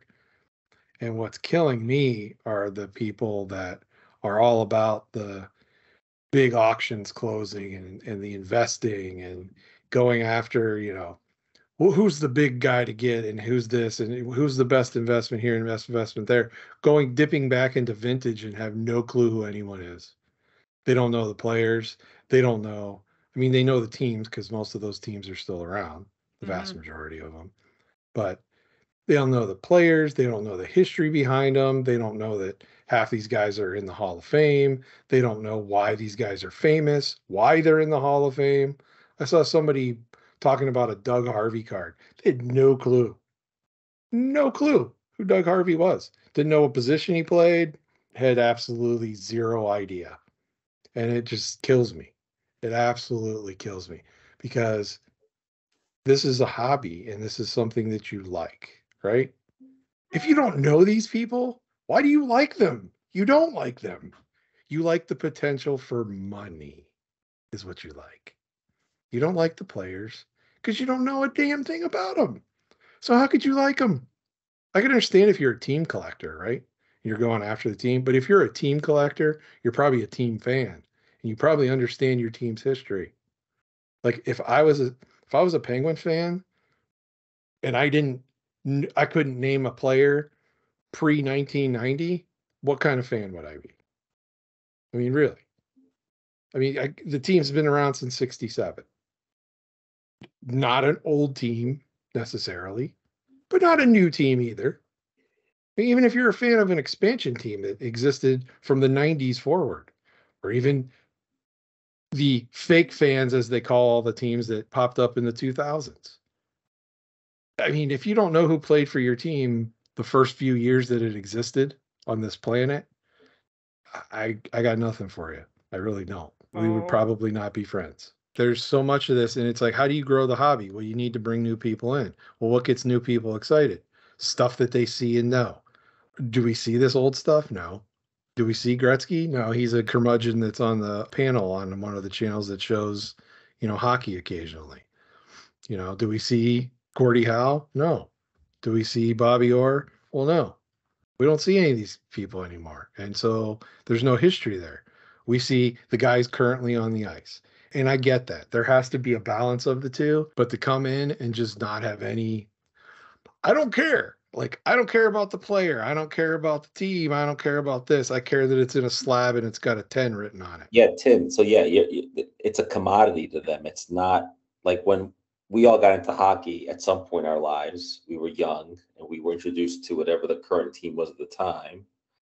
Then it's up to you to say, oh, you know what? I'm curious about this game, this sport, these teams. I want to learn more. So you buy books, you watch old videos, and you immerse yourself because you're interested in not just the cards, but just the whole thing. These guys, look, it's Bedard this year, and in 2 years there'll be somebody else that they're moving and dealing and wheeling and shaking with. It's just like a Absolutely. stock. It's like a stock. It's like, oh, I'm selling IBM and I'm buying Coca-Cola. Like, they don't care. You're right. And I know, like, whenever, before I buy cards or a box or something, I like to watch these guys on YouTube just open stuff, not breakers, just anybody. And the moment they mispronounce a name, I just go off. I'm not gonna watch this because I'm like, look, I just can't.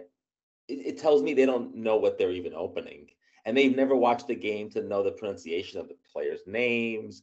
They're not curious, and it's just a straight up business. And that's the thing. And if there's a player I've never heard of before, and I butcher their name, okay, call me out on it. But it's probably because I've never heard of them before. And it's Right. usually like Russian guys that played 2 games in the NHL and I got nothing. Right. Or some of like the new rookies and stuff. There might be guys that I may not have heard of before. But I'm not going to continue down that path. I'm going to find out and not try to sound like a moron. Because here's the thing. We may not have hundreds and hundreds of thousands of people following us and listening to us all the time and hanging on every word and doing everything we say. We may not be shilling for some sponsor somewhere that's, paying us to talk about their crap. But at the same time, I'm also not going to sit here and try to act like I'm something I'm not. I'm a hockey fan. I like cards. I'm a hockey fan that likes cards. And that all kind of covers. I think all of us are. We collect cards because we enjoy the sport and we collect the guys that we like, or we collect the teams that we like. And we've built this hobby for ourselves over a long period of time. And I'm not saying that makes us better than somebody that just jumped into the hobby 2 years ago.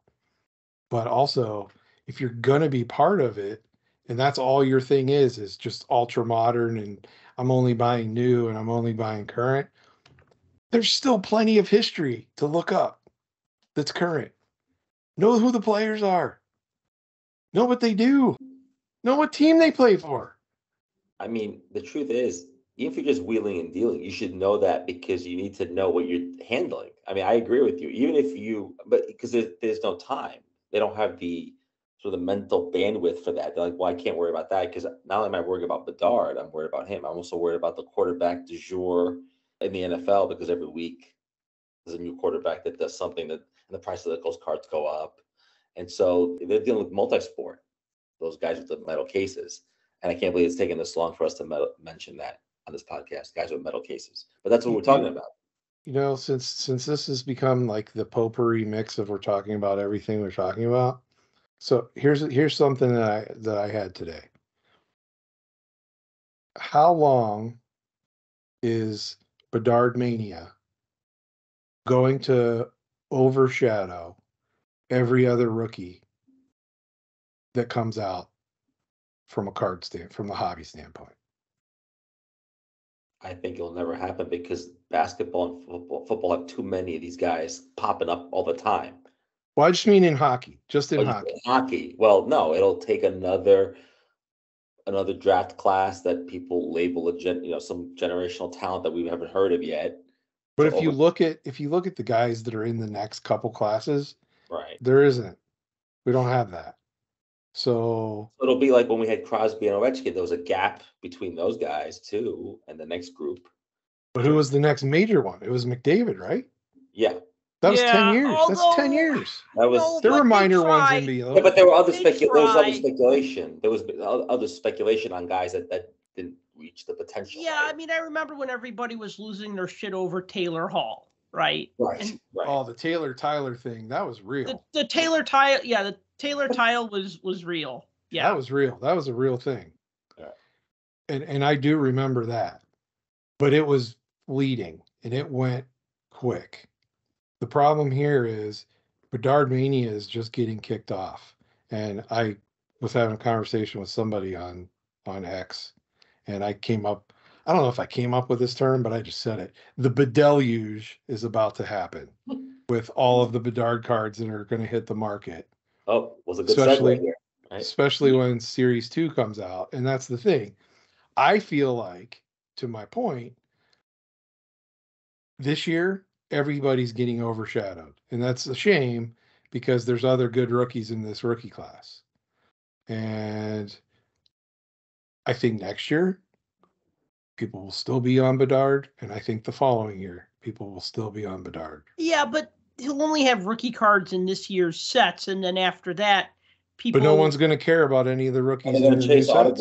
autograph cards in the future? Yeah. They're going to chase those. They're going to still be on Bedard, and they're going to still be trying to get all 978,000 of his young guns graded. Okay, but I mean, eventually. So if you're just talking about the flippers and speculators, No, eventually I'm talking they move about on. Everybody that's jumping in.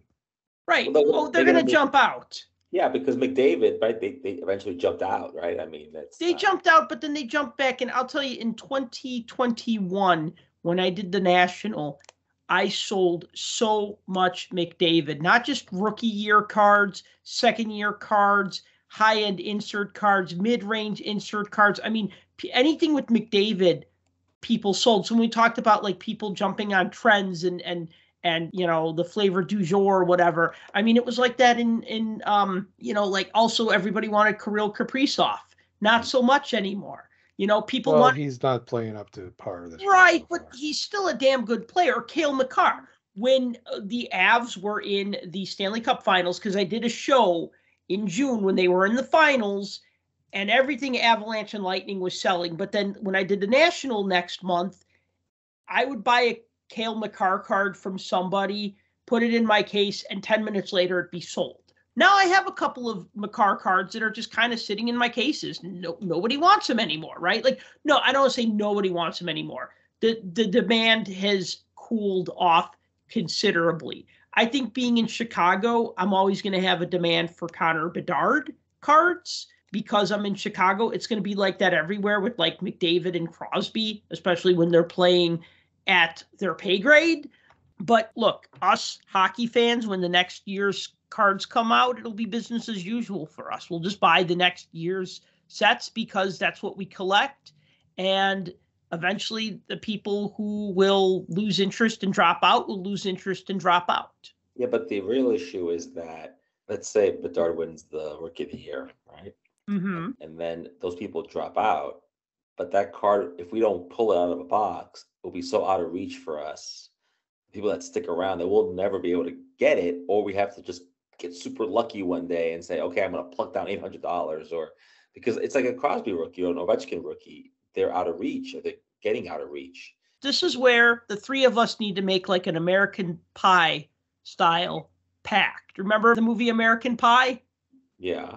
Okay. So this is where like we all buy a bunch of Series 2 and I go, okay, I get the first Bedard rookie card that I pull. But if I pull a second one before I get greedy and sell it, I flip a coin and it either goes to Tim or Clemente, though I'd probably have to give it to Tim because I've known him longer. We have to get a case. Remind me of that. We have to get a case between us then. Right. And then if I get a third one. Yeah, good luck with that one. Well, okay. Yeah, good luck. But okay, so last year I actually pulled, or 2 years ago, I actually pulled like 2 or 3 Trevor Zegras rookie cards or 2 or 3 Cole Caulfield, right? So I go in batches. I mean, there was a year I got 3 Malkin Young Guns, and then there was a year I got 0 Connor McDavid Young Guns, right? We could take this conversation offline, as they say, but maybe that's what we need to do. You have to kind of think to yourself, think about it. If the Bedard Young Gun at the end of the season is $1,000, let's say, then I'll get it's gonna be $1,000 out of the box or more. But then I'll just buy an OPG Gretzky at a grade 3, and I'll buy that card. Like if I have $1,000, Yes. if I have $1,000 to burn, which one would you buy? I mean, right, a legend or a guy that could break his leg next year and we'll never see him again? I mean, I talked about this last show. I didn't get a Austin Matthews Young Gun. I ended up buying a Howie Morenz card.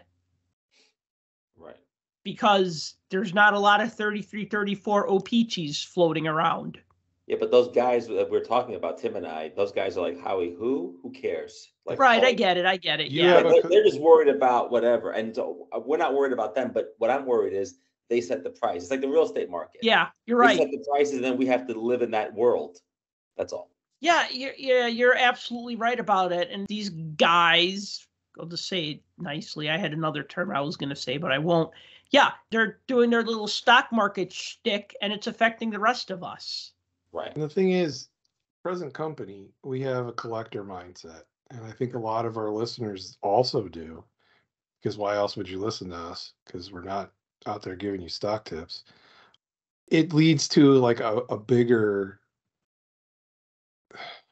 I don't know what the right term is, a bigger can of worms, I guess. To the point that I was trying to make, how long is this Bedard effect going to roll over and stomp on everybody else? Because as Clemente says, at what point is enough on the price of this card? It's going to get to $1,000. It's going to get to 1,500, 2,000, 3,000 maybe, to the point where none of us are going to be able to. Not only we're not going to be able to get it, we're not going to want to get it because we're just going to be like, this is dumb. Like, I can get some of the greatest cards ever created in whatever condition I want rather than go out and buy this thing or try to find it at a decent price. And decent at that point is going to be, $2,000. It takes not only the normal collector out of it, it takes the long-term collectors out that aren't in it for the cash value. Right. Like, we're not even going to want to get it. How long have I been building, or any of us building base sets of Upper Deck every year? Right. Am I going to build the base set of this? No, absolutely not. Series 2, I'll never finish. Not that I've ever finished any of them up to this point, but, there's a chance. Like, I still feel like I can get the Crosby Young Gun one day. Only one I'm missing from 05. I still think I can get the McDavid Young Gun someday. One of like 4 I'm missing from that set. But I already resigned myself to the fact that if I don't buy any Series 2, so be it. Because, like you said, we should buy a case. Okay, good luck. I mean, when you have this past week, one of the big retailers in Canada canceling people's pre-orders because they underpaid, that's telling you something. Underpaid? Absolutely. They want to charge more for a box, right? Is that what it is? Of course, that's exactly what it is. Well, wait a They'll minute. spin it however they That's want. like prepaid. I mean, you got to. I mean, that's not a legit business. If I Wait, prepay. which Flutes and Chara. Really? Absolutely. Flutes and Chara did that? Yeah, everybody that pre-ordered at $149 has gotten emails saying, yeah, sorry, we can't give it to you for that because we don't have any allocation available. So it went to first come, first serve, and we don't have any more allocation for your order. When they get allocation, they're going to charge $220 or whatever. Well, exactly. So we're canceling your order. We're refunding your $149, but we're going to give you $50 store credit, and we think that's fair. So now when we do get allocation, which we're already going to get, but we're going to pretend like we're not going to get, now it's going to be double, maybe triple, because that's what it is down here in the States. You can't pre-order Series 2 for less than $300. Also, the one thing we're not talking about is that to meet this demand, they will print the heck out of this. Yep. Thing. Yeah. And so this Bedard card or whatever is going to be, sure, printed compared to the common cards base, but it's. That's why I keep saying there's going to be 900,000 of them. It's going to be the Ken Griffey Jr. card all over again, and that card's still worth money graded today, right? It is. And so you need to look no further than pull the pop counts on the biggest card graders for the McDavid Young Gun. Look no further than that one to tell how many are out there. Because think about it. The vast majority of people do not grade cards. And you'll still see tens of thousands of them. Which means how many are sitting in people's basements in a box ungraded? Other hundreds of thousands potentially, right? They're in people's set builds, they're in people's collections, they're in people's binders, they're in top loaders. Sure. So it's like anybody that thinks this is, and that's the other thing. Why do we allow so much emphasis to be put on a base rookie card when there's serial numbered ones that have true scarcity that aren't worth even a scratch compared to what these young guns are worth? And that's a whole nother show I think we could talk about. One thing I want to talk about real quick, maybe not real quick. Nothing we do is real quick. Right. So just want to make sure this doesn't end up being a 3-hour podcast. We're going for 4. Yeah, sure. Go for 4. Population count. 23-24 Upper Deck Series 1 had an insert called population count that had the card printed on kind of like a clear acetate, so it looked like it was in a graded card slab. But it was revealed that the ones that were called population count 1 or 1 of 1, that there's actually multiple copies of them. And Tim, you wanted to say something about that.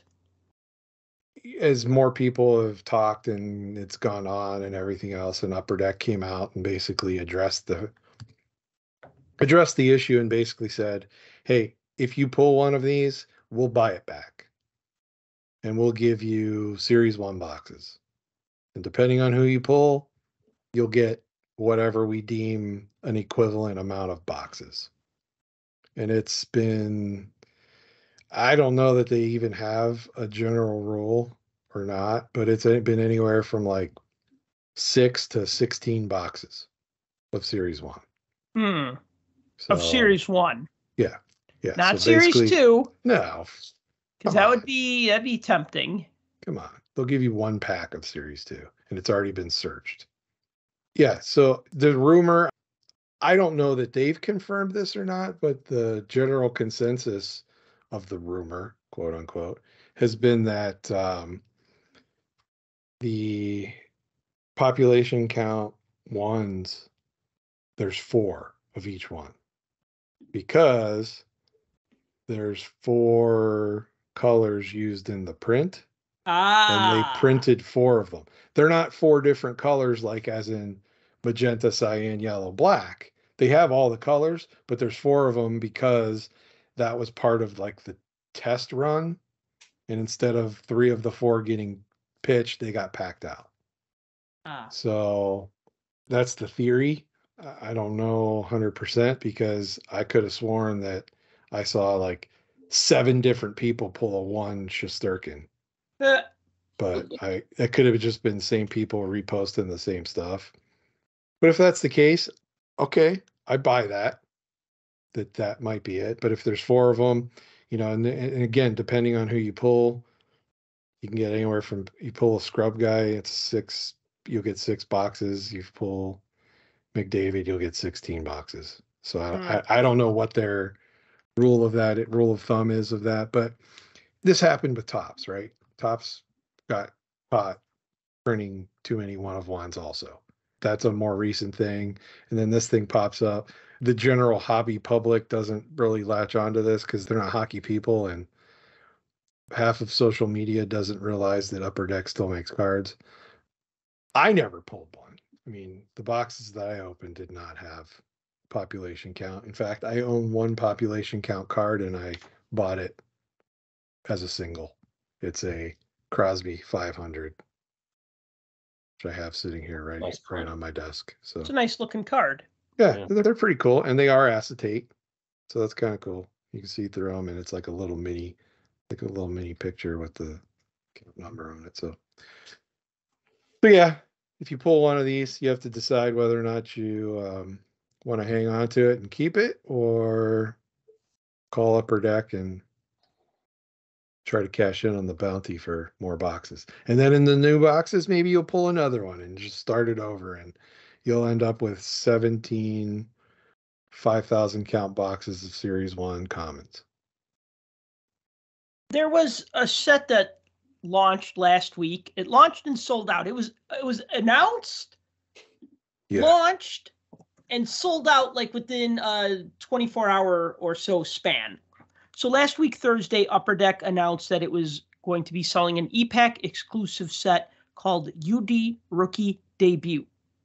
And it was going to be an 18-card base set, and then there were going to be parallels. There were going to be some parallels using the 93-94 Star Rookies design from 93-94 Upper Deck. There were also going to be blue parallels numbered to 249, red parallels numbered to 99, and black parallels numbered 1-1. like I said, 18 cards in the set. And yes, Connor Bedard is one of those cards. And then 17 other rookies whose names we've all forgotten about already because his name's not Connor or Bedard or Adam Fantilli or I guess Logan Cooley. Yeah, there's a lot of good rookies this year. My point. Joseph Woll. Leo Carlson's in there. Logan Cooley's in there. Yeah, Mark Hughes, Leo Carlson, right? Like Matt Nyes. So I go, okay, they're telling us about it on Thursday. It's coming out on Friday. Way to promote it, Upper Deck. Kind of felt like thrown together. Like, hey, let's put out another set with Connor Bedard because, we haven't made $10 million this week, right? So they launched the set on Friday at noon California time, so 2 p.m. Chicago time. So I go to look at it. I go, all right, yeah, maybe I'll buy a pack or two, right? Thinking these are going to be like, what, 6, 8, maybe $10 a pack. Not knowing how many cards are in the pack because they didn't tell us any of this information. And I look at it, and it's 3 cards for $20. 2 base cards, 1 parallel. And I go, I'm going to think about this for a while. I'm going to leave the tab open in my browser and do other stuff. I don't really know if I want to spend, $20 on 3 cards. Now, you might say, but Sal, you've bought game-dated moment cards, and those are $6 a piece. And I go, yes, but you know exactly which card you're getting, and you might also get the parallel, like you might get the normal version and the silver parallel, but this is getting 3 random cards. So then I say, do I want to complete an 18-card set? Well, I would need to buy 9 packs because you only get 2 base cards, and then the third one's a parallel. And then I go, oh, this is getting expensive. I don't know if I want to do this, right? Yeah, of course I want the Connor Bedard card, and of course I want the one that looks like a 93, 94 Upper Deck Star Rookies card because nostalgia. But I thought about it, and he who hesitates has lost because when I looked at it a little later, it was gone. And then almost around the same time, Tim messages me and he's like, hey, yeah, it's sold out already, like 2 hours. So I don't even think it was 2 hours, but it was about 2 hours. Yeah. Okay. And plus, half the people that tried to get on, it was like the last time around. You couldn't get on. Like EPAC kept giving errors. It wouldn't let you log in. Then when it finally would let you log in, you couldn't go to the store page. It was messed up. So that just tells you that a bajillion people went on there to try to pick these up. And it's shown that many people were on it because just do a nice little search on eBay for 23-24 Upper Deck rookie debut. And you'll see. Because even though these aren't physical cards yet, and Upper Deck has said it's going to be like 6 to 8 weeks before these are going to be physical. They will be, but not yet. Once they are, people are already selling them. So basically, you buy these from somebody online, they're going to have to transfer it to your EPAC account. So you'll have to do like a fake paper trade from EPAC account to EPAC account. So wow, that's a trust fall if I ever heard one. Like, I'll pay you money and then you'll transfer to my EPAC account, right? Like I said, a trust fall. Yeah, but if you buy it on eBay, you have to still conclude the sale. So you'll have to transact the sale, and then at the end of the sale, you'll have to share your EPAC account numbers, and somebody will have to initiate a trade somewhere, and off you go. And so hopefully it finishes. I'm looking on eBay now, and the Bedard cards alone are going for ridiculous. And throw out some numbers here. Some of them are going for like some of those red parallels, $499, $500. Jesus. The rookie debut base, $179, and then some of them are going for like $1,000. And then there's some autograph ones. One autograph one is going for $7,200. Or there's 25. Offer. So there's 2 autographs in here. 20. That's out of 25. It's going for $7,299. Yeah. Is that the opening bid or is that the bid? That's the opening bid, and no one's bid on it. It looks like or best offer, and it's just sitting there. So there's 2 autos in the whole thing. There's Bedard numbered out of 25, and there's Fantilli numbered out of 50. So obviously they're all gone because they're sold out. So they're all out there. For example, somebody is selling the red on 99 and says you must have EPAC to unredeem, and they're selling it for $1,349. That's almost $1,400 for one card, and this is not even. So you're right. You guys are right about the Young Guns card. If these are going for this much, And again, when Young Guns hit, these will cool off. Of course, but just the base card alone is selling for $50 to $70. Just the base card from here. I see the base is $59.99, and it's bumping. It's pushing up the price of all the other ones too. Sure. Because who wants? Okay, I shouldn't say who wants, but by comparison, you got Simon Edvinson from the Red Wings. His numbered out of 99 red card. If that was in any other product, what's it going to be? A few bucks? I mean, they're selling for between $35 and $40. Yeah. That's why I say the Bedard bump is a real thing. It's pushing like the rest of this up. If you try to buy this whole 18 card set, it would be the most expensive 18 cards you ever bought. Together. Absolutely. Well, gee, maybe I should have bought those packs for $20 a piece when I had the chance. And you could have flipped them then, or kept them or whatever you wanted, That would cause you to have to log into ePack and actually utilize it for trades. No, but I mean, listen, do I buy and sell cards? Yes, but I'm just kind of numb to this whole thing. For me, this is still very much a hobby. This is something I do for fun. If I have to start camping out on ePack and using bots and doing this and doing that so that I just don't want to do that. I don't want to do that. I don't want this to become Taylor Swift concert tickets.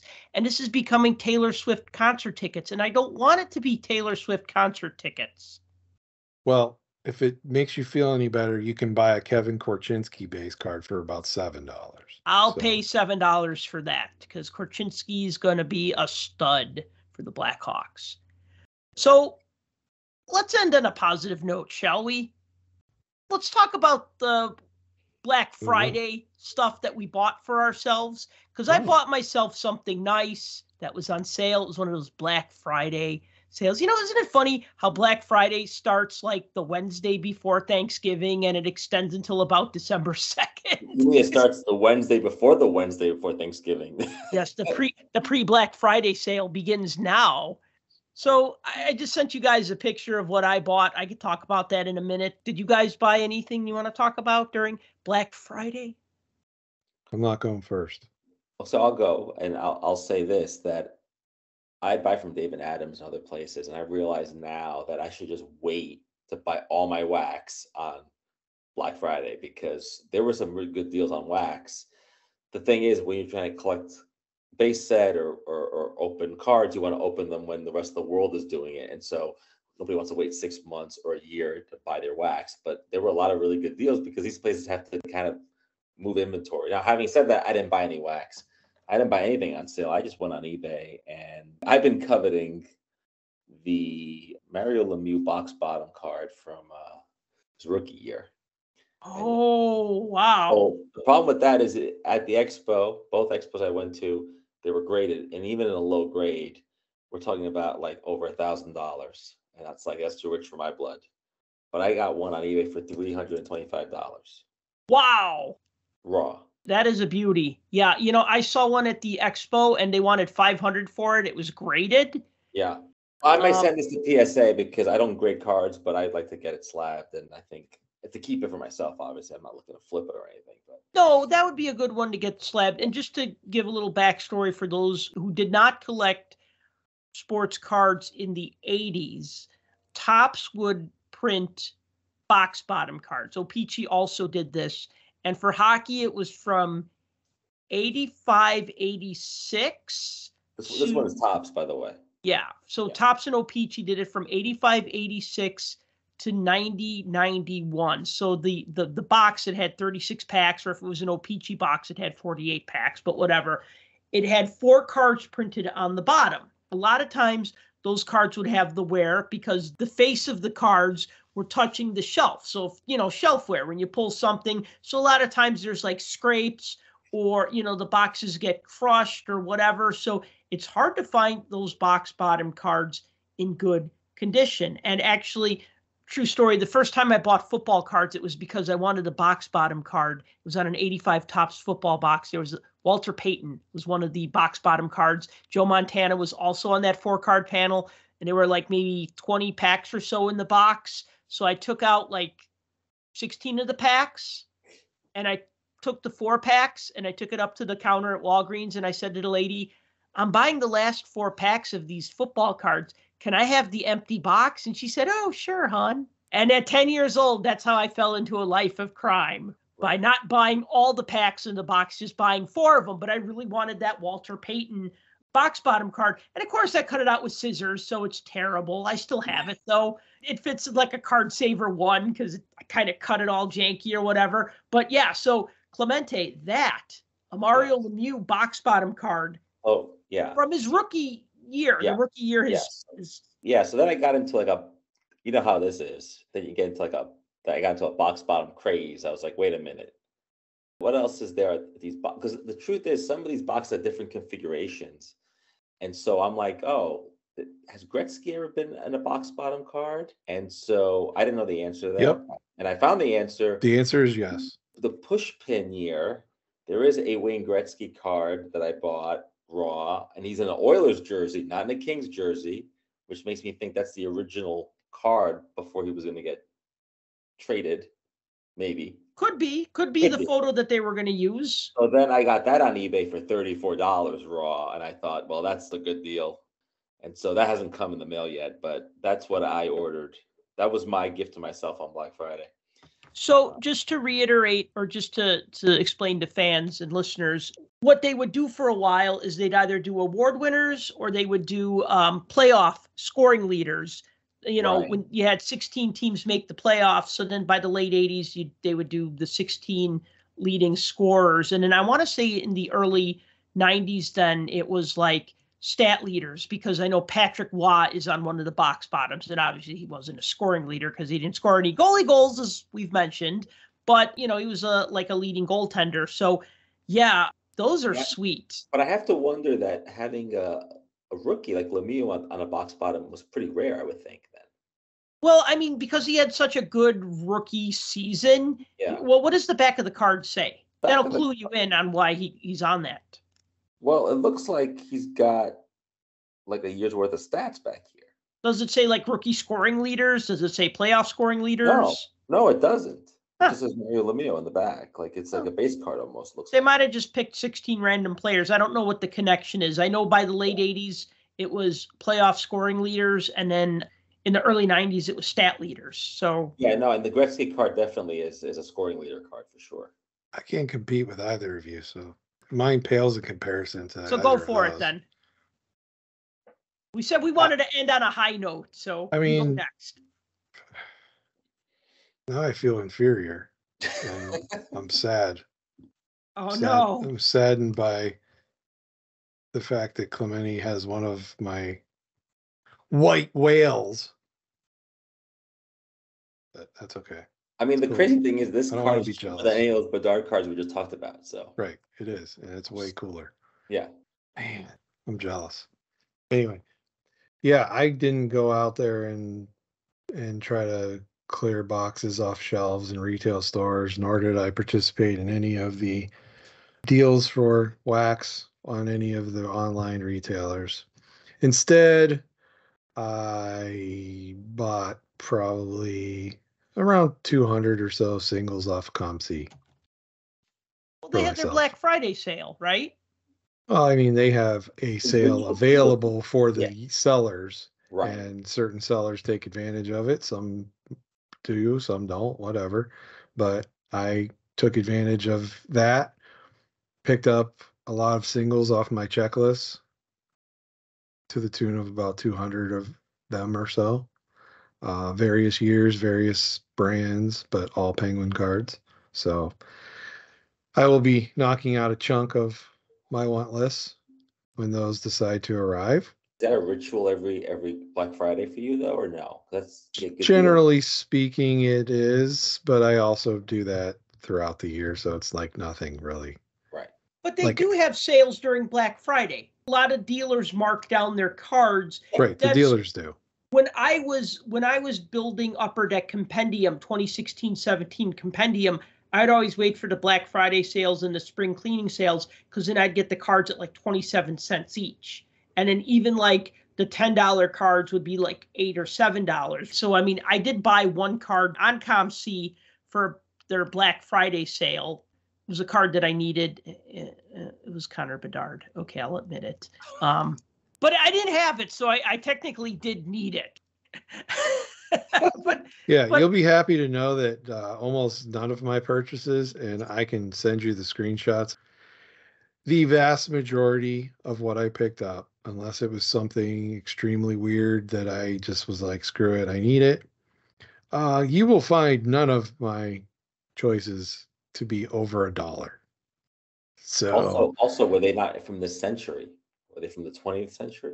A lot of them were, yeah, because, as those savvy collectors know, if Upper Deck ever puts an item on ePack, well, just wait it out about 4 or 5 months. And guess what? You'll have all the cards you wanted that cost $20 a pack for 28 cents. But those rookie debuts will not be that cheap, though. They'll be cheap, but not that cheap. Kevin Korchinski might. He might be $5 or $4. He's already $5. He might be $2. Okay, he might be $2. Because everyone wants to beat the price. It's like the race to the bottom. Yeah, and that's exactly it. Because, like, for instance, I'll throw this one out. For instance, 21-22 Allure, right? Allure has all of the color variants. So, Black Rainbow, like the Sunrise ones. When those first came out, the Sunrise ones were like $3 or $4 a piece. I got the Gensel, the Crosby, and the Jarry for a grand total of $1.28. Nice. So there you go. No, and also ComC was doing some sort of a sale where, like, for like every 100 you spent, they'd give you $5 credit. They'd give you a free shipping credit. So, I mean, there were like a lot of incentives to buy on ComC. I honestly just forgot about it on Black Friday because I was too busy watching hockey and just like doing other stuff. The sale might have extended to like Monday and I just forgot. I usually am on top of it, but this time I just wasn't. Nice thing is I have my laptop. So as we were sitting there watching various things on TV, I sat there with my laptop and I have my split screen with my lists on this side and ComC on this side. And then I'm like, okay, I'm going to pull up my list of Parkhurst. And so my list of Parkhurst cards, it's all the Penguin cards ever made by Parkhurst, regardless of who owned Parkhurst at the time. They're just all on the list. And I'll pull that list up and I'll pull up all the Penguin cards and I'll sort them by Parkhurst and I'll just go through and see if there's any I need and what the deal is on them. And I'll just pick them up as I'm doing other things, watching TV or whatever. So yeah, so I ended up with about 200 or so off my list. So it's pretty good. I'm happy with that. I didn't waste money on wax that I don't want or stuff that I don't need. It's all things that are good. Plus I got all my Christmas shopping done for everybody else. That's great. Like you said, collect what you like. And we all need like just bunches of those like cards to fill sets, to fill player collections, fill team sets and whatnot. Now, I kind of had my Black Friday during the expo. I bought a lot of stuff. And then at the Chicago Sports Spectacular, like I said, I bought myself a couple of cards that I wanted, including that Nathan McKinnon card I got from that tight-fisted cheapo who wouldn't let it go for any less until I threw in a Jake Gensel canvas young gun, and then he finally cracked and relented. Oh, wait, we're talking about you, Tim. If I recall, that was a handsome guy, too. You're talking about McKinnon, right? He's all right. Sure. Got the hockey hair. But you know what? I saw one of those Black Friday deals pop up that was too good to pass up. And I thought about this because I try not to make impulse buys, especially for the kinds of things that I don't normally buy. But Upper Deck Authenticated, which is their line of autographed merchandise and memorabilia, and we've seen those like Upper Deck, those monumental boxes. Yep. Oh, at the expo, they had hockey-only monumental boxes, and Clemente and I were both like, No way. yeah, hockey-only. what, 1,050 all in, as they say, meaning all taxes included. So like, how much? They're like 1,050, but that's all in. I'm like, all in what? No, that's all the taxes are in. I'm like, why can't it just be 1,000? Why does it have to be one? And they'd be like, but that's 1,050 all in. And I'm like, yeah, but it should just be 1,000. I mean, come on, man. And then what did Clemente? You're like, yeah, but you could get something that you really want, but you could probably get like, a pair of game used socks that are autographed or whatever. Right. Yeah. So I've always been a little like, I don't like blind boxed stuff like that, but this particular thing on the Upper Deck authenticated, or on their shop, but their UDA line, it was a stretched canvas photo of Grant Fuhr, 24 inches wide by 20 tall, signed in silver Sharpie marker, big silver Sharpie autograph, numbered out of 20, includes a certificate of authenticity for, the autograph. It was $100. That's really good. $100, free shipping, tax in Illinois sucks. So it was like $10 tax.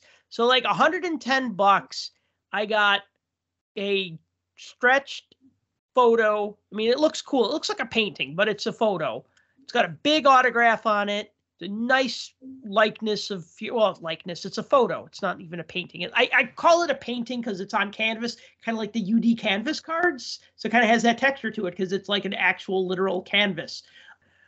But I looked at a spot on my wall and I said, well, if I move this picture over here, then I could fit this Grant Fuhr right here. And I thought about it and I said, $100 for an autograph of one of the greatest goaltenders of all time. One of the greatest of the 80s. Top 3 in the 80s, top 2 in the 80s. You have Waugh and Fuhr. Just think of like all-time greats. Grant Fuhr's up there. If you needed to win 7-6, he was your guy. Yeah. Well, when I asked him about that, he just said, you know what? I didn't worry about the 6 goals that I allowed. I just worried about not allowing the next one.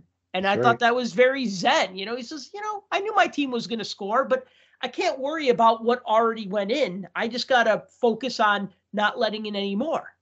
He's got the hardware to prove it. So that was my Black Friday purchase, which I actually bought on the Wednesday. It wasn't actually on the Friday. It was the Wednesday before Thanksgiving because it was limited to 20. The normal price was $300 and it was marked down to $100. But then they had one other one that was $300 marked down to $100. And it's this guy named Eeli Tolvanen. I guess he's on the Kraken now, but he was a Predator. Eeli Tolvanen. Eeli Tolvanen. Okay, so Eeli Tolvanen. So I'm like, wait a minute. Eeli Tolvanen's $100 and Grant Fuhr's $100.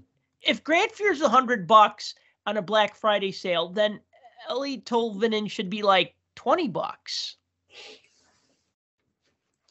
Yeah, no, I agree. It must be a lot of inventory. Who knows? 25 pieces. The Fuhr was 20 pieces and the Tolvanen was 25 pieces. And then they had like a Cody Glass signed mini helmet. And you can probably figure out my opinion of signed mini helmets. So I got this Grant Fuhr picture and I'm psyched about it. And I put it on my wall and it looks awesome.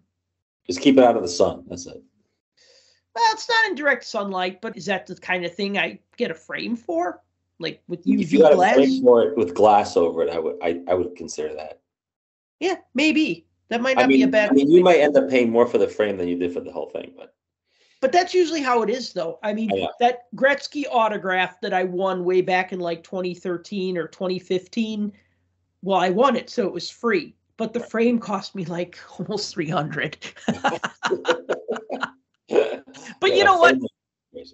If you're going to frame a giant Wayne Gretzky, looks like a giant hockey card, like a 90-91 Upper Deck card, but he's an Oiler and it's autographed. And I figured, well, this didn't cost me anything. I'm going to go all out on the mat. I'm going to get the triple mat and the UV glass and all the things. So whatever. That makes my Grant Fuhr auto like pale in comparison. Mine's a 98-99 Bia player that I think I paid $8 for. Yeah, but see, mine won't fit in a 9-pocket page. Yours will. That's a much cooler piece. Like I said, Tim, you went after a bunch of things that you needed. Clemente, you went after something you were eyeing for a while. And me, something just kind of happened into my inbox. Because when I do the newsletter every week, I always round up what's going on with like sales and promotions and stuff like that. And I saw that. I go, I should probably get one of these for myself, because if I don't, I'll be sad. Makes sense to me. All right, gents, any last thoughts before we wrap this one up? Learn your hockey history, people. That's all I could say. Good advice. There's a whole world of hockey before the year 2020. Yes. Do whatever you want content-wise. That's fine. Find your niche, but learn your history. I love it. All right. Well, thank you for listening to the Puck Junk Hockey Podcast. As always, if you've enjoyed the show, please be sure to like and subscribe. Please subscribe to the Puck Junk email newsletter at puckjunk.com/newsletter. And until next time, collect what you like. For more hockey goodness, follow us on Twitter at PuckJunk.